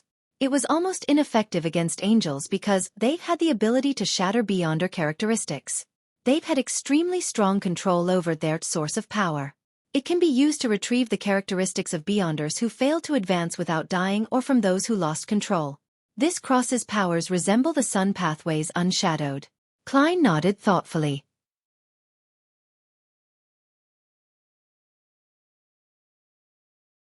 Chapter 1033 Let There Be Lie. Scrutinizing the bronze cross in hand, Klein was certain that it was at least a Grade 1 sealed artifact. Apart from its purifying effects, this mystical item also possessed flaring sun and other demigod-level spells of the sun domain. As for its negative effects, they weren't a problem to resolve if one used it properly. For example, helping people who stumbled into the Beyonder world and hoped to escape this madness to become normal humans again. It could also be used for people who consumed additional potions to secrete the Beyonder characteristic, though this required precise timing. Otherwise, it easily caused one's sequence to drop. Of course, the body and soul that had been reconstructed by potions would definitely suffer from frequent conflicts with an ordinary human's essence. Beyonders who relied on this bronze cross to retreat from this circle would undoubtedly suffer residual effects, and the exact circumstances would be different depending on their pathways and sequences. This made Klein sigh. This was the most useful and valuable negative effect he had ever seen. To him, the only problem was that this bronze cross couldn't be carried with him for extended periods of time. He couldn't hand it to his marionette either, as it would expel the marionette's Beyonder characteristic and drop its sequence. And a marionette could no longer consume potions for advancements, as their spirit bodies were essentially dead. As for letting ordinary creatures turn into marionettes, they would praise the sun by wearing this cross for extended periods of time and escape his control. I can only leave it above the gray fog and take it out when I need it. To a bizarro sorcerer, this side effect isn't much. After all, I don't perform unprepared. I'll later confirm if it corresponds to an unshadowed. If it does, I'll sell it to Little Sun after he finishes digesting the Priest of Light potion. I believe that the City of Silver's 6-member council's chief wouldn't be miserly to not exchange it with a sealed artifact of equal value. The sun pathway is clearly more suitable for the forsaken land of the gods than the other pathways. Klein thought in a good mood as he placed the bronze cross back on the long-modeled table. He didn't immediately make a confirmation and planned on leaving it until he returned to 160 Buckland Street. When that happens, he would also use dream divination to figure out the origins of the sealed artifact. As Mager Manor was too close to the underground ruins, he was afraid that the royal family's angel or maybe even Adam was observing the area. If his experiments were to trigger some change and create a stirring in the gray fog, his biggest secret might be exposed. Even if this sealed artifact doesn't correspond to an unshadowed, it's definitely from the sun pathway. At most, it's mixed with other Beyonder characteristics. No, it will be expelled, and the Church of the Eternal Blazing Sun's trademark is a sacred emblem made of gold, an abstract sun, having nothing to do with a cross. After eliminating this possibility, the only one related to the sun domain is the City of Silver's creator, the ancient sun god, Adam and Amon's dad, the suspected transmigrator. It appeared in the hands of Viscount Stratford, so does this mean that, in a particular sense, it's the Twilight Hermit Order who's cooperating with the royal family, and the psychology alchemist is just a ruse? Of course, there are too many other possibilities. It might have been found by the Augustus family since they're quite a famous angel family in the Fourth Epoch and have a long history. Finding certain items of the ancient sun god is rather normal. If this sealed artifact really was provided by Adam, could it be part of his arrangements? Faced with Demonis Trissy, who is clearly involved with an evil god, and her partner, Viscount Stratford, who chose to use this purifying cross and gave up using other items. That arrangement is very reasonable. Upon deciding to eliminate Charmaine, since he wasn't sure if she had been corrupted by an evil god and was afraid of accidents happening, he didn't use any direct offensive means and instead wasted time activating the sealed artifact. That too is also very reasonable. Yes, it's all very reasonable. I'm just not sure if there are signs of this outcome being arranged. With this in mind, my phobia for 0-08 has reared its head again. Yes, Miss Magician and Miss Judgment had privately discussed Adam before.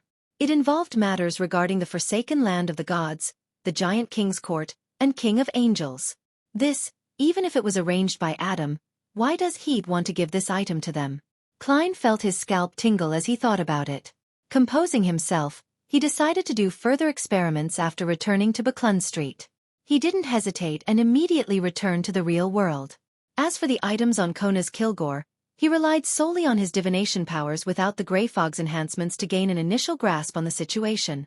Apart from the Concerto of Light and Shadow which Church of Evernight ascetic leader, Ariana, had taken, and the badge used to open the underground ruins, Kona's Kilgore had two other mystical items.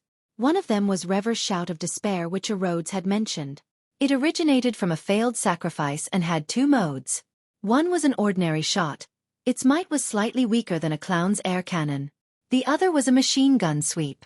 It could spew out large numbers of bullets in 1 to 2 seconds. These two modes came with the Shout of Despair, having a certain level of influence on demigods at the saint level, but it wasn't too effective. Of course, not every demigod could withstand such an attack. Just like Klein himself, he didn't have a ridiculous body or defense to withstand it head-on. The other item was Lucky Grass. It looked very simple, a 4-leaved clover that had been made into a protective charm. Its power was to accumulate one's chance of success after a subsequent failed attempt. The negative side effect Klein's appraisal on it was to change its name to Mother of Success. These two mystical items were of little value to Klein. He continued keeping them on Kona's Kilgore's person. Instead, it was this demigod marionette that was his greatest harvest. Lawyers had an acute grasp and knowledge of how to make use of loopholes in law, with the ability to guide and convince the target. Barbarian provided strength and a constitution that broke the rules. Briber had bribe, Baron of Corruption had distortion, Mentor of Disorder had disorder, and Earl of the Fallen had bestowment, magnify, and exploit. They were all pretty good powers. If he hadn't obtained detailed information from Rhodes and made sufficient preparations and formulated a plan, together with the help from an angel of concealment, Klein believed that he had no way of restraining Kona's Kilgore even if he had items like Fate's Siphon. In fact, instead of turning him into a marionette, using creeping hunger to graze Kona's Kilgore would be a lot more discreet, making it harder to be discovered. But if that's the case, I can only use 3 of the Earl of the Fallen's Beyonder powers. As Klein thought about it, he walked out of the bathroom and returned to the bonfire party.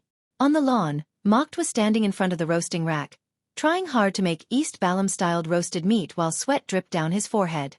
Hazel was standing a short distance away, her eyes looking on brightly. She no longer had the arrogance from before and had a few black marks across her face, a result of the smoke. Portland Moment was holding a cup of wine, smilingly watching the relatively young lad being busy. From time to time, he would raise a metal skewer with chunks of meat and bite at it. Upon seeing this scene, Klein's heart suddenly calmed down. On Sunday afternoon, the group of people who went to the Buckland Street suburbs returned to Buckland Street. Before dinner, Klein headed above the grey fog once again and picked up the bronze cross. He first confirmed that the cross corresponded to the Sun Pathway Sequence 4 Unshadowed and had, rather uncreatively, named it Unshadowed Crucifix. Following that, he picked up a pen and wrote a new divination statement. The origins of this cross. Klein didn't immediately divine if Unshadowed Crucifix had any traces of being arranged, afraid that it might point to Adam and place him in a state of vigilance. He planned on investigating the situation by figuring out the sealed artifact's origins. If the Unshadowed Crucifix's owner or former owner was Adam, the truth of the matter would undoubtedly point towards a deliberate arrangement. Putting down the pen, Klein looked down at the cross and exhaled heavily. I'm courting death again. He suspected that the Unshadowed Crucifix originated from the City of Silver's creator, the ancient sun god, a powerful deity that was stronger than the ancient gods like Dragon of Imagination. Sneaking a peek at him would cause damage that exceeded Klein's previous divination of Grozel's travels. However, things were no longer the same. Klein was now a Sequence 4 Bizarro sorcerer, a demigod. The damage he could withstand as well as the amount of power of the mysterious space above the grey fog that he could use far exceeded his previous state back when he was a Sequence 5. After spending a few seconds to calm his emotions, he leaned back in his chair, holding the Unshadowed Crucifix in one hand and holding the piece of paper in the other. He softly repeated the divination statement. Over and over again, Klein used cogitation as a jumping board to enter a state of deep sleep. In the hazy world, a building whose original form was obscured by layers of grayish-white stood in a pitch-black environment. Surrounding it were monsters. A crack opened up on the grayish-white building's surface as a palm that had almost white skin reached out. A figure walked out. A man. He wore a black clergyman robe and had a silver crucifix hung on his chest. This man's hair wasn't long and was mainly raven black in color. There was a faint hint of blonde at the roots of his hair. His eyes were pure gold in color, and his skin was rather white. He had a deep outline and pronounced eye sockets. He looked quite similar to the people of the northern continent. He took 2 steps forward, reached his hand out, and grabbed the very ordinary crucifix. His eyes gradually lost their look of confusion as the ends of his lips curled up slightly. He said in a deep voice, "Let there be light." The pitch-black surroundings of the grayish-white building were immediately pierced by bright lights, revealing what it really looked like. This was a deep valley where nothing could be seen above it. Yet, the infinite light filled every corner. And there was light. The image of the next scene flashed. A drop of golden blood that emitted light and heat dripped onto the silver cross. Above the drop of blood seemed to be a figure that was formed of dazzling light. The face that he couldn't see clearly was looking up, seemingly being effused with pain and a sense of distortion in a very real manner. He cast his gaze over towards the area above the gray fog, casting it at Klein, who was seated at the fool's high-backed chair. His deep voice sounded once again. Mysteries. Suddenly, without any forewarning, Klein's thoughts erupted with a boom.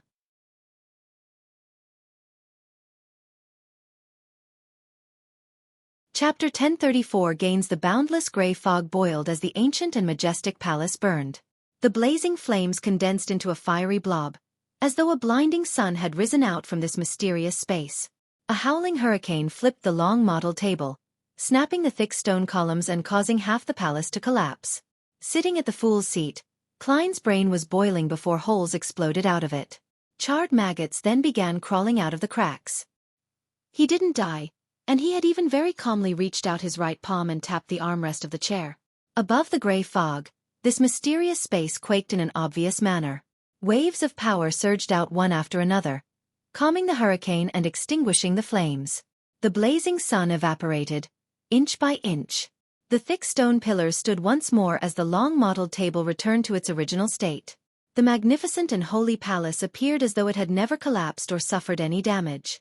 Klein's head recovered instantly, and the charred maggots that had drilled out had turned transparent again before crawling back inside. As expected, stronger than dragon of imagination Ankwelt. Klein muttered to himself as his expression couldn't help but warp. He couldn't help but massage his forehead. It's painful. This pain is also clearly stronger. While muttering, he rapped the edge of the long-mottled table and made the mysterious space above the gray fog quake once more. Amidst the quakes, a pitch-black shadow abruptly emerged out of the palace's floor. This shadow twisted and struggled before being wiped clean by the gray fog's powers, leaving nothing behind. After nearly a minute, Klein calmed down completely and recalled the scene he had seen. That should be the ancient sun god, the city of silver creator, Adam's and Amon's dad. From the crucifix he wore, and that line, "Let there be light," there's a high chance that he is the first transmigrator. Perhaps he's Caucasian with a religious background. He used a language that can stir the powers of nature. It's similar to Jotun, but it's also different. It doesn't belong to Elvish, Dragonese, and ancient Hermes. Yes, it has similarities with the ancient Feysak of the northern continent and the Dutanese of the southern continent. This allowed me to barely understand what he was saying despite me not knowing this language. This is the language he learned from that strange giant building? He transmigrated there and inherited a rich inheritance? The second scene was of him suffering a betrayal, the scene of him being eaten by the kings of angels, white, wisdom, and wind. To a deity who claims to be a creator, that kind of corporeal pain and that distortion can only appear in such a situation. Yes, the divine blood he dripped before his death fused with the silver crucifix, and it later turned into the latter's form, becoming a rather powerful sealed artifact. From the looks of it, the unshadowed crucifix was obtained by one of the 3 kings of angels, or it landed in Amon's or Adam's hands. To them, this is an important item their father left behind. The previous possibility isn't too high. The cross's effects are extremely useful. Furthermore, its origins are a secret that needs to be kept. No one would give it to the Augustus family. From the looks of it, was it really arranged by Adam? Why did he give the unshadowed crucifix to Miss Magician and Miss Judgment in a very reasonable manner? He had discovered that the 2 ladies believe in the fool after observing them for some time? This cross was meant for the fool that doesn't belong to this era? He wishes to know where his father, who also doesn't belong to that era, came from?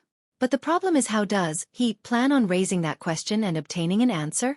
That City of Silver's creator's level is extremely high. He was able to sense my prying despite the long stretch of history between us. He cast his gaze above the gray fog and cast it on this mysterious space.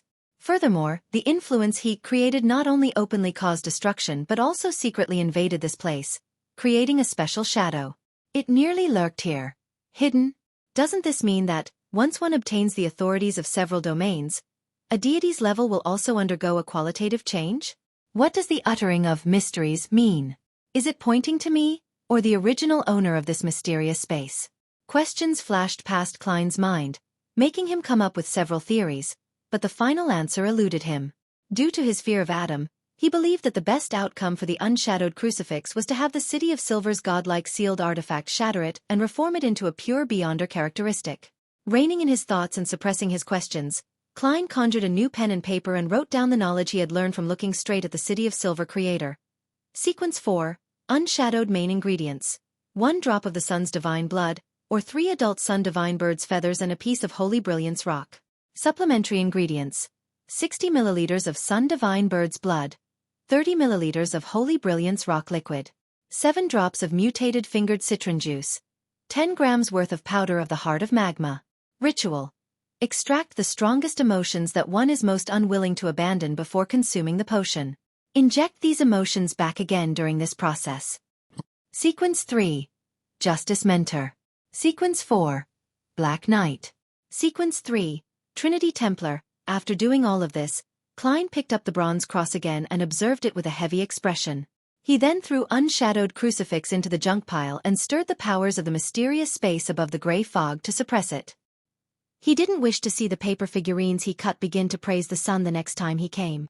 In front of an ordinary house in Sherwood Borough, a postman riding a bike braked and stopped at the door.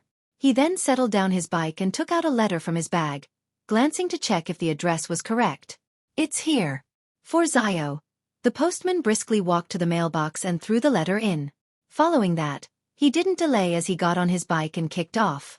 After a while, a pitch-black flame suddenly spewed out of the mailbox's mouth. This flame burned quietly and quickly disappeared. In Empress Borough, the opulent villa of Earl Hall. Audrey, who had brought Susie to the garden for a stroll, had just returned to the foyer when she saw her father, Earl Hall, come in from the outside. He had his brows knitted, seemingly in deep thought. "Father, did something happen?" Audrey asked with concern. This was the most basic of observations which she didn't need to hide at all. Earl Hall restrained his frustrated expression and said with a smile, "It's nothing important. I just never expected Vin Rambus to be a member of a cult." "He's a member of a cult?" Audrey expressed her surprise appropriately. She knew that Vin Rambus was actually a member of the upper echelons of a secret organization known as the Psychology Alchemists, but she didn't understand how this was suddenly exposed. Earl Hall nodded solemnly. "Yes, he's wanted by the 3 churches. I'm still not sure which cult he's involved in." "Has he been caught?" Audrey's eyes dotted around as she asked, curiously. No. He disappeared before the warrant was issued." Earl sighed. It was really hard to imagine that he is a cult member. "He's of excellent character and is knowledgeable. He's rational and objective in various matters and is filled with wisdom. That's just the side he wants you to see." Audrey inwardly mumbled. Then, as usual, she entered the small prayer room at home before dinner. She faced the sacred emblem of the Evernight goddess and got into a prayer gesture. However, her low chanting was, "The fool that doesn't belong to this era."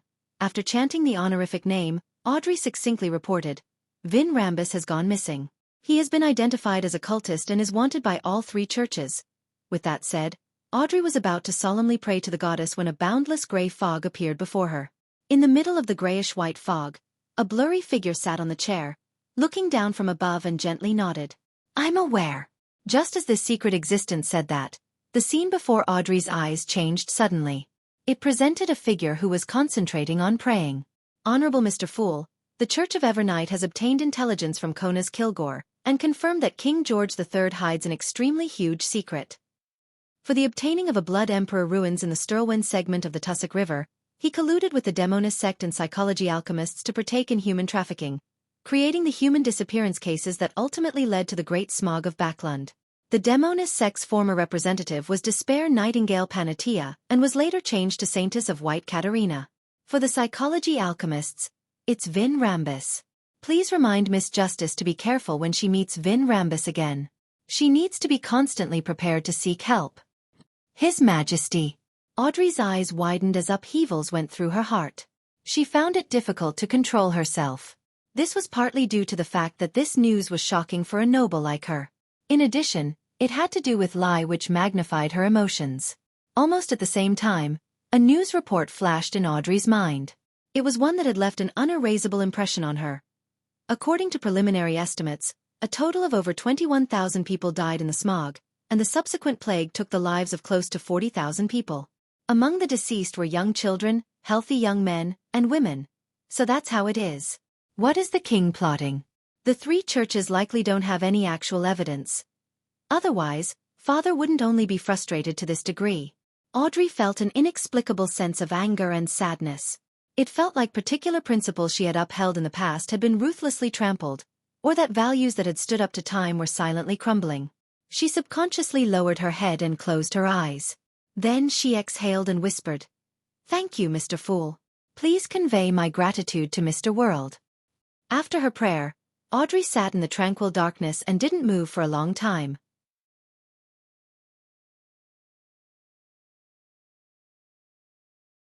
Chapter 1035 Diary page in Advanced Backland East Borough. Inside a two-bedroom apartment. Furs picked up a fountain pen and wrote on a piece of paper. This was a letter for her teacher, Dorian Gray Abraham. It was to tell him that she was in danger and had no choice but to leave where she used to stay. Replies were not to be sent there, and if he had sent a letter, he was to quickly change his address and change identities if possible.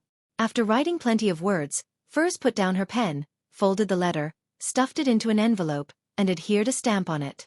Then, she changed into outdoor attire and left the room with the letter she wanted to send. She wasn't inclined towards heading out, but this new residence of hers not only didn't have alcoholic beverages, but it didn't even have coffee beans, instant coffee, black tea leaves, daily newspapers, the latest magazines, or novels. For these, she had no choice but to personally head out to send the letter and buy some groceries outside East Borough. As for Zio, she had already gone out. She wanted to mail a letter to her former rental apartment, indicating that Viscount Stratford's loyalties lay with the king. She wanted to see if it could drive Charmaine's observer to take certain actions. Seriously, after everything was over, I was so afraid that I nearly forgot to write to teacher. If I had finished it earlier, I could have gotten Zio to do the mailing. Furs wore a bonnet that had a fishnet, walked down the dark staircase all the way to the bottom, and walked out the condominium. This was in the periphery of East Borough where technical workers and low-level managers mainly lived. It was relatively safe and even had paperboys around. As Furs heard chimes from time to time, she walked slowly along the side of the street. At this moment, a postman stopped his bike, took out a stack of newspapers from his bag, and entered a condominium beside her. Furs casually glanced at it and discovered that the copy at the top was News at Sea. People who live here will actually subscribe to such a newspaper? Their job has something to do with maritime trade? Furs retracted her gaze as she mumbled in surprise. However, this wasn't something that was worth paying attention to. She quickly walked towards the mailbox when she saw it at the end of the streets. The postman entered the condominium and found a few targets from the rows of mailboxes, stuffing the corresponding papers into them. Shortly after he left, a mailbox was opened and the newspaper inside was taken out. The person who retrieved the newspapers walked up to the third story, opened a room, and sat in a simple reclining chair, rocking in it as he read through it. By the side of the reclining chair, there was a black wooden table with a stack of papers placed on it. Some of them were stacked neatly with their front page facing up. Some were bent asymmetrically, revealing the articles. On them were the corresponding reports. Shocking! Crazy adventurer made fugitive, crazy adventurer appears again. An incredible hunt, the man closest to the kings at sea, adventurer worth £90,000, story of Gairman Sparrow and 3 female pirate admirals, shooting to fame in one battle.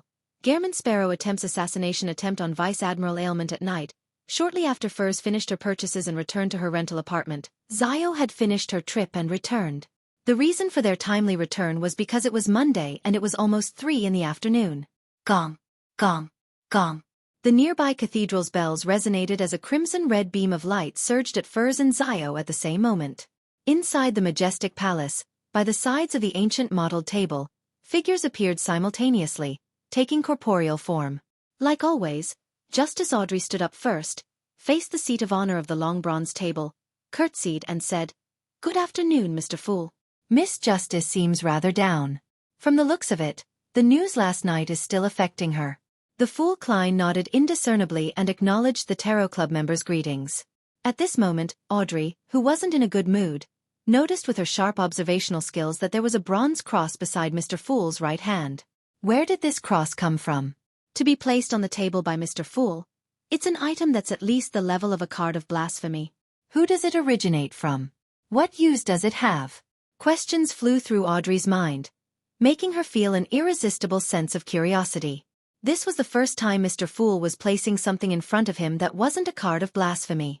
Immediately following that, Alger, Katlia, and the other Tarot Club members also noticed the bronze cross that was more eye-catching than a card. Like Miss Justice, they couldn't help but guess at the item's origins, level, and use. Amongst them, Derek felt a subtle calling from it. He felt that the bronze cross was drawing him in. He then recalled a basic rule taught in lessons at the City of Silver. Law of Beyonder Characteristics Convergence. This is a high-level sealed artifact of the Sun Pathway? Derek suddenly came to a realization. Furs and Zio recognized the bronze cross to be the sealed artifacts that they had sacrificed. Their pupils dilated as though they were trying to take a better look. Mr. Fool places so much importance on this item? It's more important than what Zio and I imagined? Furs was stunned and couldn't hide her curiosity. When it came to matters involving gods, her thoughts would never develop towards romance. Zio shared similar thoughts with Furs, but she didn't say a word. She believed that Miss Justice would definitely take the initiative to ask.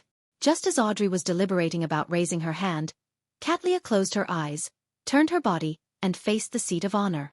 Before she bowed and spoke, the Fool Klein suddenly chuckled. "Don't worry. The glasses you conjure conceal your eye of mystery prying."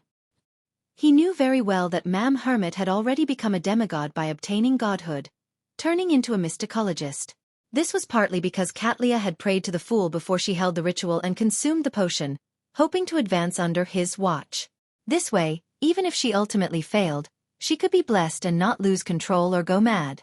She could always think of expelling the excessive characteristic and redo the attempt. Towards this matter, Klein wasn't too confident about it, because he had never attempted it before. Divination also didn't give any answers, but since he had agreed, he believed that if she failed and didn't die, it was definitely all thanks to Mr. Fool. If she were to lose control or go mad, she wouldn't care if Mr. Fool was really a cheat. In short, Klein's main purpose was to give her confidence so that she was in the best conditions for an advancement attempt. After all, Admiral of Stars wasn't able to find other existences to give similar blessings. After witnessing Mam Hermit's advancement to a demigod, Klein heaved a sigh of relief while lampooning inwardly. At times, acting as a god is harder than acting like a human. When believers encounter trouble, there are usually two outcomes: life or death. Their survival is naturally due to the blessings of deities, and no one would care if death occurs. On the other hand, after becoming a demigod and being able to use more of the powers of the mysterious space above the gray fog, the Fool Klein could easily see the astral projections of the Tarot Club members, thus reading their current Beyonder pathway in sequence. After sealing her eye of mystery prying, Katlia heaved a sigh of relief and reverently said, "Mr. Fool, there is one page of Emperor Roselle's diary this time." Emperor Roselle's diary? Queen Mystic is done with her matters? But nothing abnormal happened in Backlund. Yes, no one noticed the infiltration of Amon in Backlund Street or the demigod battle in Mager Manor. The Fool Klein nodded in an unperturbed manner and said, "Good. You can think of a question or request." As he spoke, Audrey, Alger, and company sharply learned something from this conversation. Mam Hermit was worried that the glasses she conjured was unable to seal her eye of mystery prying, and this wasn't a worry she had in the previous gatherings. This means that Mam Hermit's eye of mystery prying has been significantly boosted. Why would there be a sudden boost? As she advanced to become a demigod? She's our Tarot Club's second demigod? Audrey connected this matter to Katlia's purchase of the mythical creature's blood and immediately had a guess. She then swept her gaze at the male members opposite her, and realized that Mr. Hanged Man's seating posture had unknowingly changed. He had apparently figured that Ma'am Hermit had become a demigod. Little Sun's gaze was still staring at the bronze cross without any reaction. The moon Mr. Emlyn hesitated for a few seconds before looking up at Ma'am Hermit. Mr. Star was like Little Sun, his eyes somewhat vacant as though he was waiting for the diary pot to pass. Honorable Mr. Fool, can this question be accumulated with the next one? Cattleya asked. Accumulated with the next one.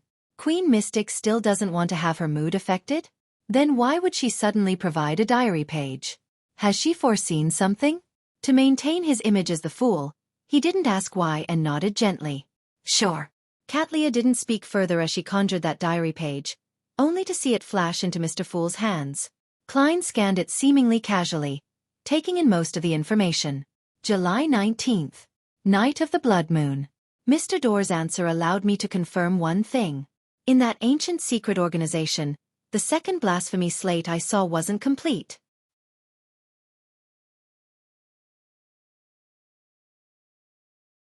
Chapter 1036 Expected Development. According to Mr. Door, the main difference between the second blasphemy slate and the first blasphemy slate isn't that the latter has many unique sequence names, but that the former had many additions. It was a secret the ancient sun god caught a glimpse of towards his later years. Alright, as a true god, there's no such thing as later years. I'm just using the human concept of the period from his birth to fall, so that would be considered his later years. In other words, the second blasphemy slate's creator was the ancient sun god? Towards this question, Mr. Door answered with almost certainty. He told me that the ancient sun god's fall resulted in the birth of the blasphemy slate. Does that mean that it's considered a key relic of the ancient sun god? Then, who was the one who created the first blasphemy slate? The original creator who truly created everything? And what were the additional pieces of knowledge that appeared on the second blasphemy slate? Mr. Door didn't answer, only saying that it involves too many secrets. It cannot be explained in just a few words. If he were to return to the real world, he would be able to tell me in detail. Do you think I'll fall for it? As the blasphemy slate was mentioned, I recalled two questions that had been bothering me since a long time ago. What does it mean to be the trend of the times? Who defines the trend of the times? Mr. Door's reaction was very odd. He laughed for nearly 20 seconds before telling me, "Be careful of the spectator." What has this got to do with my question? With his reminder, I carefully recalled the contents of the second blasphemy slate and discovered an unusual problem. As a beyonder of the savant pathway, my memory is something I can be proud of due to my eidetic memory. However, I only recalled that sequence O of the spectator pathway is visionary, but I have no impression of its ritual to become a god. I can clearly remember all the rituals for the other 21 pathways, but this is the only one where, not only do I lack an impression of, I have even subconsciously neglected it. I tried asking Mr. Door what the ritual is for becoming a god for the spectator pathway. Mr. Door laughed and said with a teasing and leisurely tone, "Didn't you already say it? The ritual for a spectator to become a god is to make the development of the times to be in line with one's expectations. Then, consume the potion for their advancement when it's at a certain time node in that trend? I believe that's the truth. Compared to the times as part of the original creator. Only when the times develop according to a certain expectation can he draw energy from it and revive. This seems more objective. I knew that among the founders of that ancient secret organization, there had to be someone with their plans apart from the zealots. On careful thought, this is really quite a terrifying matter. It's fine when stuck in the low and mid-beyonder levels, but once someone is of a high standing, they might suffer an unknown and sudden destruction simply because their particular thoughts, ideas, or matters that they would like to push forward disagrees with a particular existence's expectations. Be careful of the spectator. I'm very curious how Mr. Door knows what's on the second blasphemy slate, as well as the various rituals needed to become a god. His answer was that he had seen the complete second blasphemy slate, and with him were Solomon, Zeratul, Tudor, Trunsoest, Augustus, Einhorn, Sauron, Castilla, Zoroast, Stiano, Constantine, and company. These were families who reigned over all the Beyonders in the fourth epoch. The secrets contained in this diary page made Klein feel as though he was facing a mythical creature's form, embroiling his mind in a storm of knowledge. The spectator's ritual to become a god is to make the times develop according to one's imagination? If that's the case, Adam has been subconsciously preparing for this since the beginning of the fourth epoch. So the secret that King George III is hiding, and the possible developments, are in line with his expectations, to the point of him giving a helping hand? Once the tide of the times come rushing in, with things not being capable of changing in short time spans, he will be able to become a god? In that case, engaging in a deep investigation of the Great Smog is abnormally dangerous. Even if I'm currently a blessed of the goddess, having an official Beyonders background and being able to cooperate with angels any time, my safety can't be guaranteed. After all, the goddess isn't able to descend for quite some time. Amidst his thoughts, Klein suddenly had the intention of cowering back. If this were in the past, he could relax after reporting the matter to the Church of Evernight and even leave Backlund for a vacation.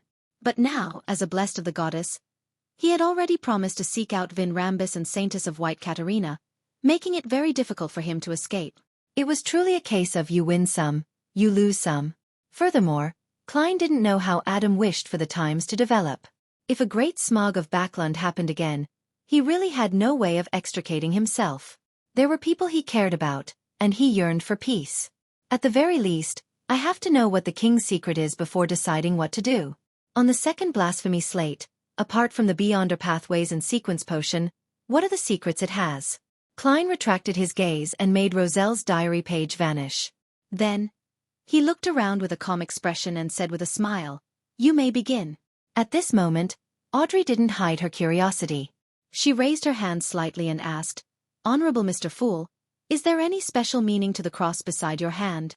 If the answer requires an equivalent exchange, you can directly make the request." Klein placed the unshadowed crucifix on the table precisely because he wanted the Tarot Club members to ask. He could then use this opportunity to inform Little Sun and the Hanged Man, who might have a chance of using the cross, of the news. After all, such matters were beneath Mr. Fool to expect him to raise them.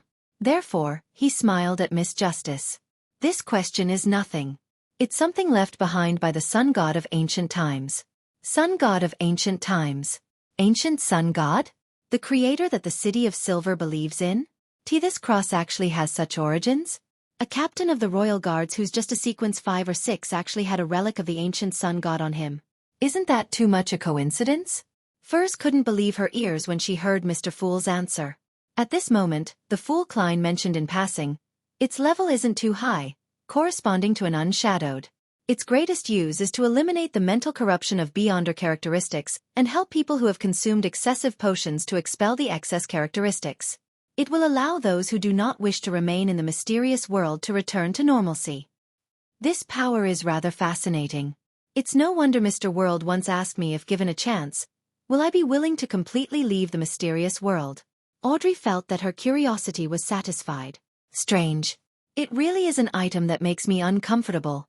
Emlyn made a judgment as he looked to the side at the sun. Derek was surprised and delighted, having a feeling that he had his dream fulfilled. His dream was to free all the residents of the City of Silver from the curse and return under the sun, and not constantly suffer the madness, pain, and torture. And if such a dream could be fulfilled by the relic inherited from the ancient sun god, the creator who the City of Silver believed in, it would truly appear to be destiny and inevitable. He spoke before the Hanged Man. "Honorable Mr. Fool, can I find a way to trade for this item?" "As long as you pay a sufficient price," Klein said with a slight nod. "Mr. Fool really is the best, the greatest," Derek praised from the bottom of his heart. "As long as a sufficient price is paid." Alger gained inspiration from Miss Magician's rental of the notebook and hurriedly asked, "Honorable Mr. Fool, is it possible to rent the cross for a day or a few hours for a fixed price?" He currently didn't have any plans on renting it. As his wind-blessed potion had digested relatively quickly, he planned on considering the problem of purging the excess characteristic after he consumed the additional Ocean Songster potion. "Yes," the Fool Klein answered simply. "It can be rented?" The Star Leonard had benefited quite significantly from borrowing Lamino's travels previously. After he heard Mr. Fool's answer, he focused, seriously thinking if he had any need for the ancient sun god's relic. A few seconds later, he realized that he didn't have such a need. Not only was the sun pathway good against wraiths and specters, the Evernight pathway was good at it too. Furthermore, when he returned from Tingen to Backlund, he had already obtained 4 flaring sun charms, planning to give half of them to Klein, who had provided him the information, keeping the other half for himself. As for purging the excessive Beyonder characteristics and leaving the mysterious world, he didn't need it. He was about to hold the ritual to become a spirit warlock. At this moment, Furs glanced at Zio and felt pangs of regret. She wasn't regretting them sacrificing the cross to Mr. Fool, but rather that she didn't attempt to use her powers or Lamino's travels to record the corresponding powers before sacrificing it. Of course, this was mainly because she was rather timid. Without being able to use an astrologer's means to determine the cross's uses and effects, she didn't dare to rashly make attempts. After all, I can still rent it from Mr. Fool in the future. She tried hard to cheer up. Noticing no further requests, the Fool Klein retracted his grace, gesturing to the Tarot Club members to begin the transactions and discussions. In fact, the unshadowed crucifix had someone who potentially needed it. It was the Fog Sea's strongest hunter, Anderson. This fellow had undergone various experiments after boarding the Golden Dream under Vice Admiral Iceberg's arrangements, doing so in a bid to digest the alien object inside him. There was already a certain level of success, but it wasn't enough to completely eliminate the latent problems. Upon thinking of this, Klein silently mumbled, "I'll get Danitz to ask later." At this moment, Audrey raised a request for a transaction. "Ladies and gentlemen, which one of you has a Dreamcatcher's heart, mind illusion crystal, or an adult mind dragon's complete brain?" You're tuning in to the Xueqi's Martial Arts Saga YouTube channel. Don't forget to subscribe and join us on this journey to catch the most captivating stories.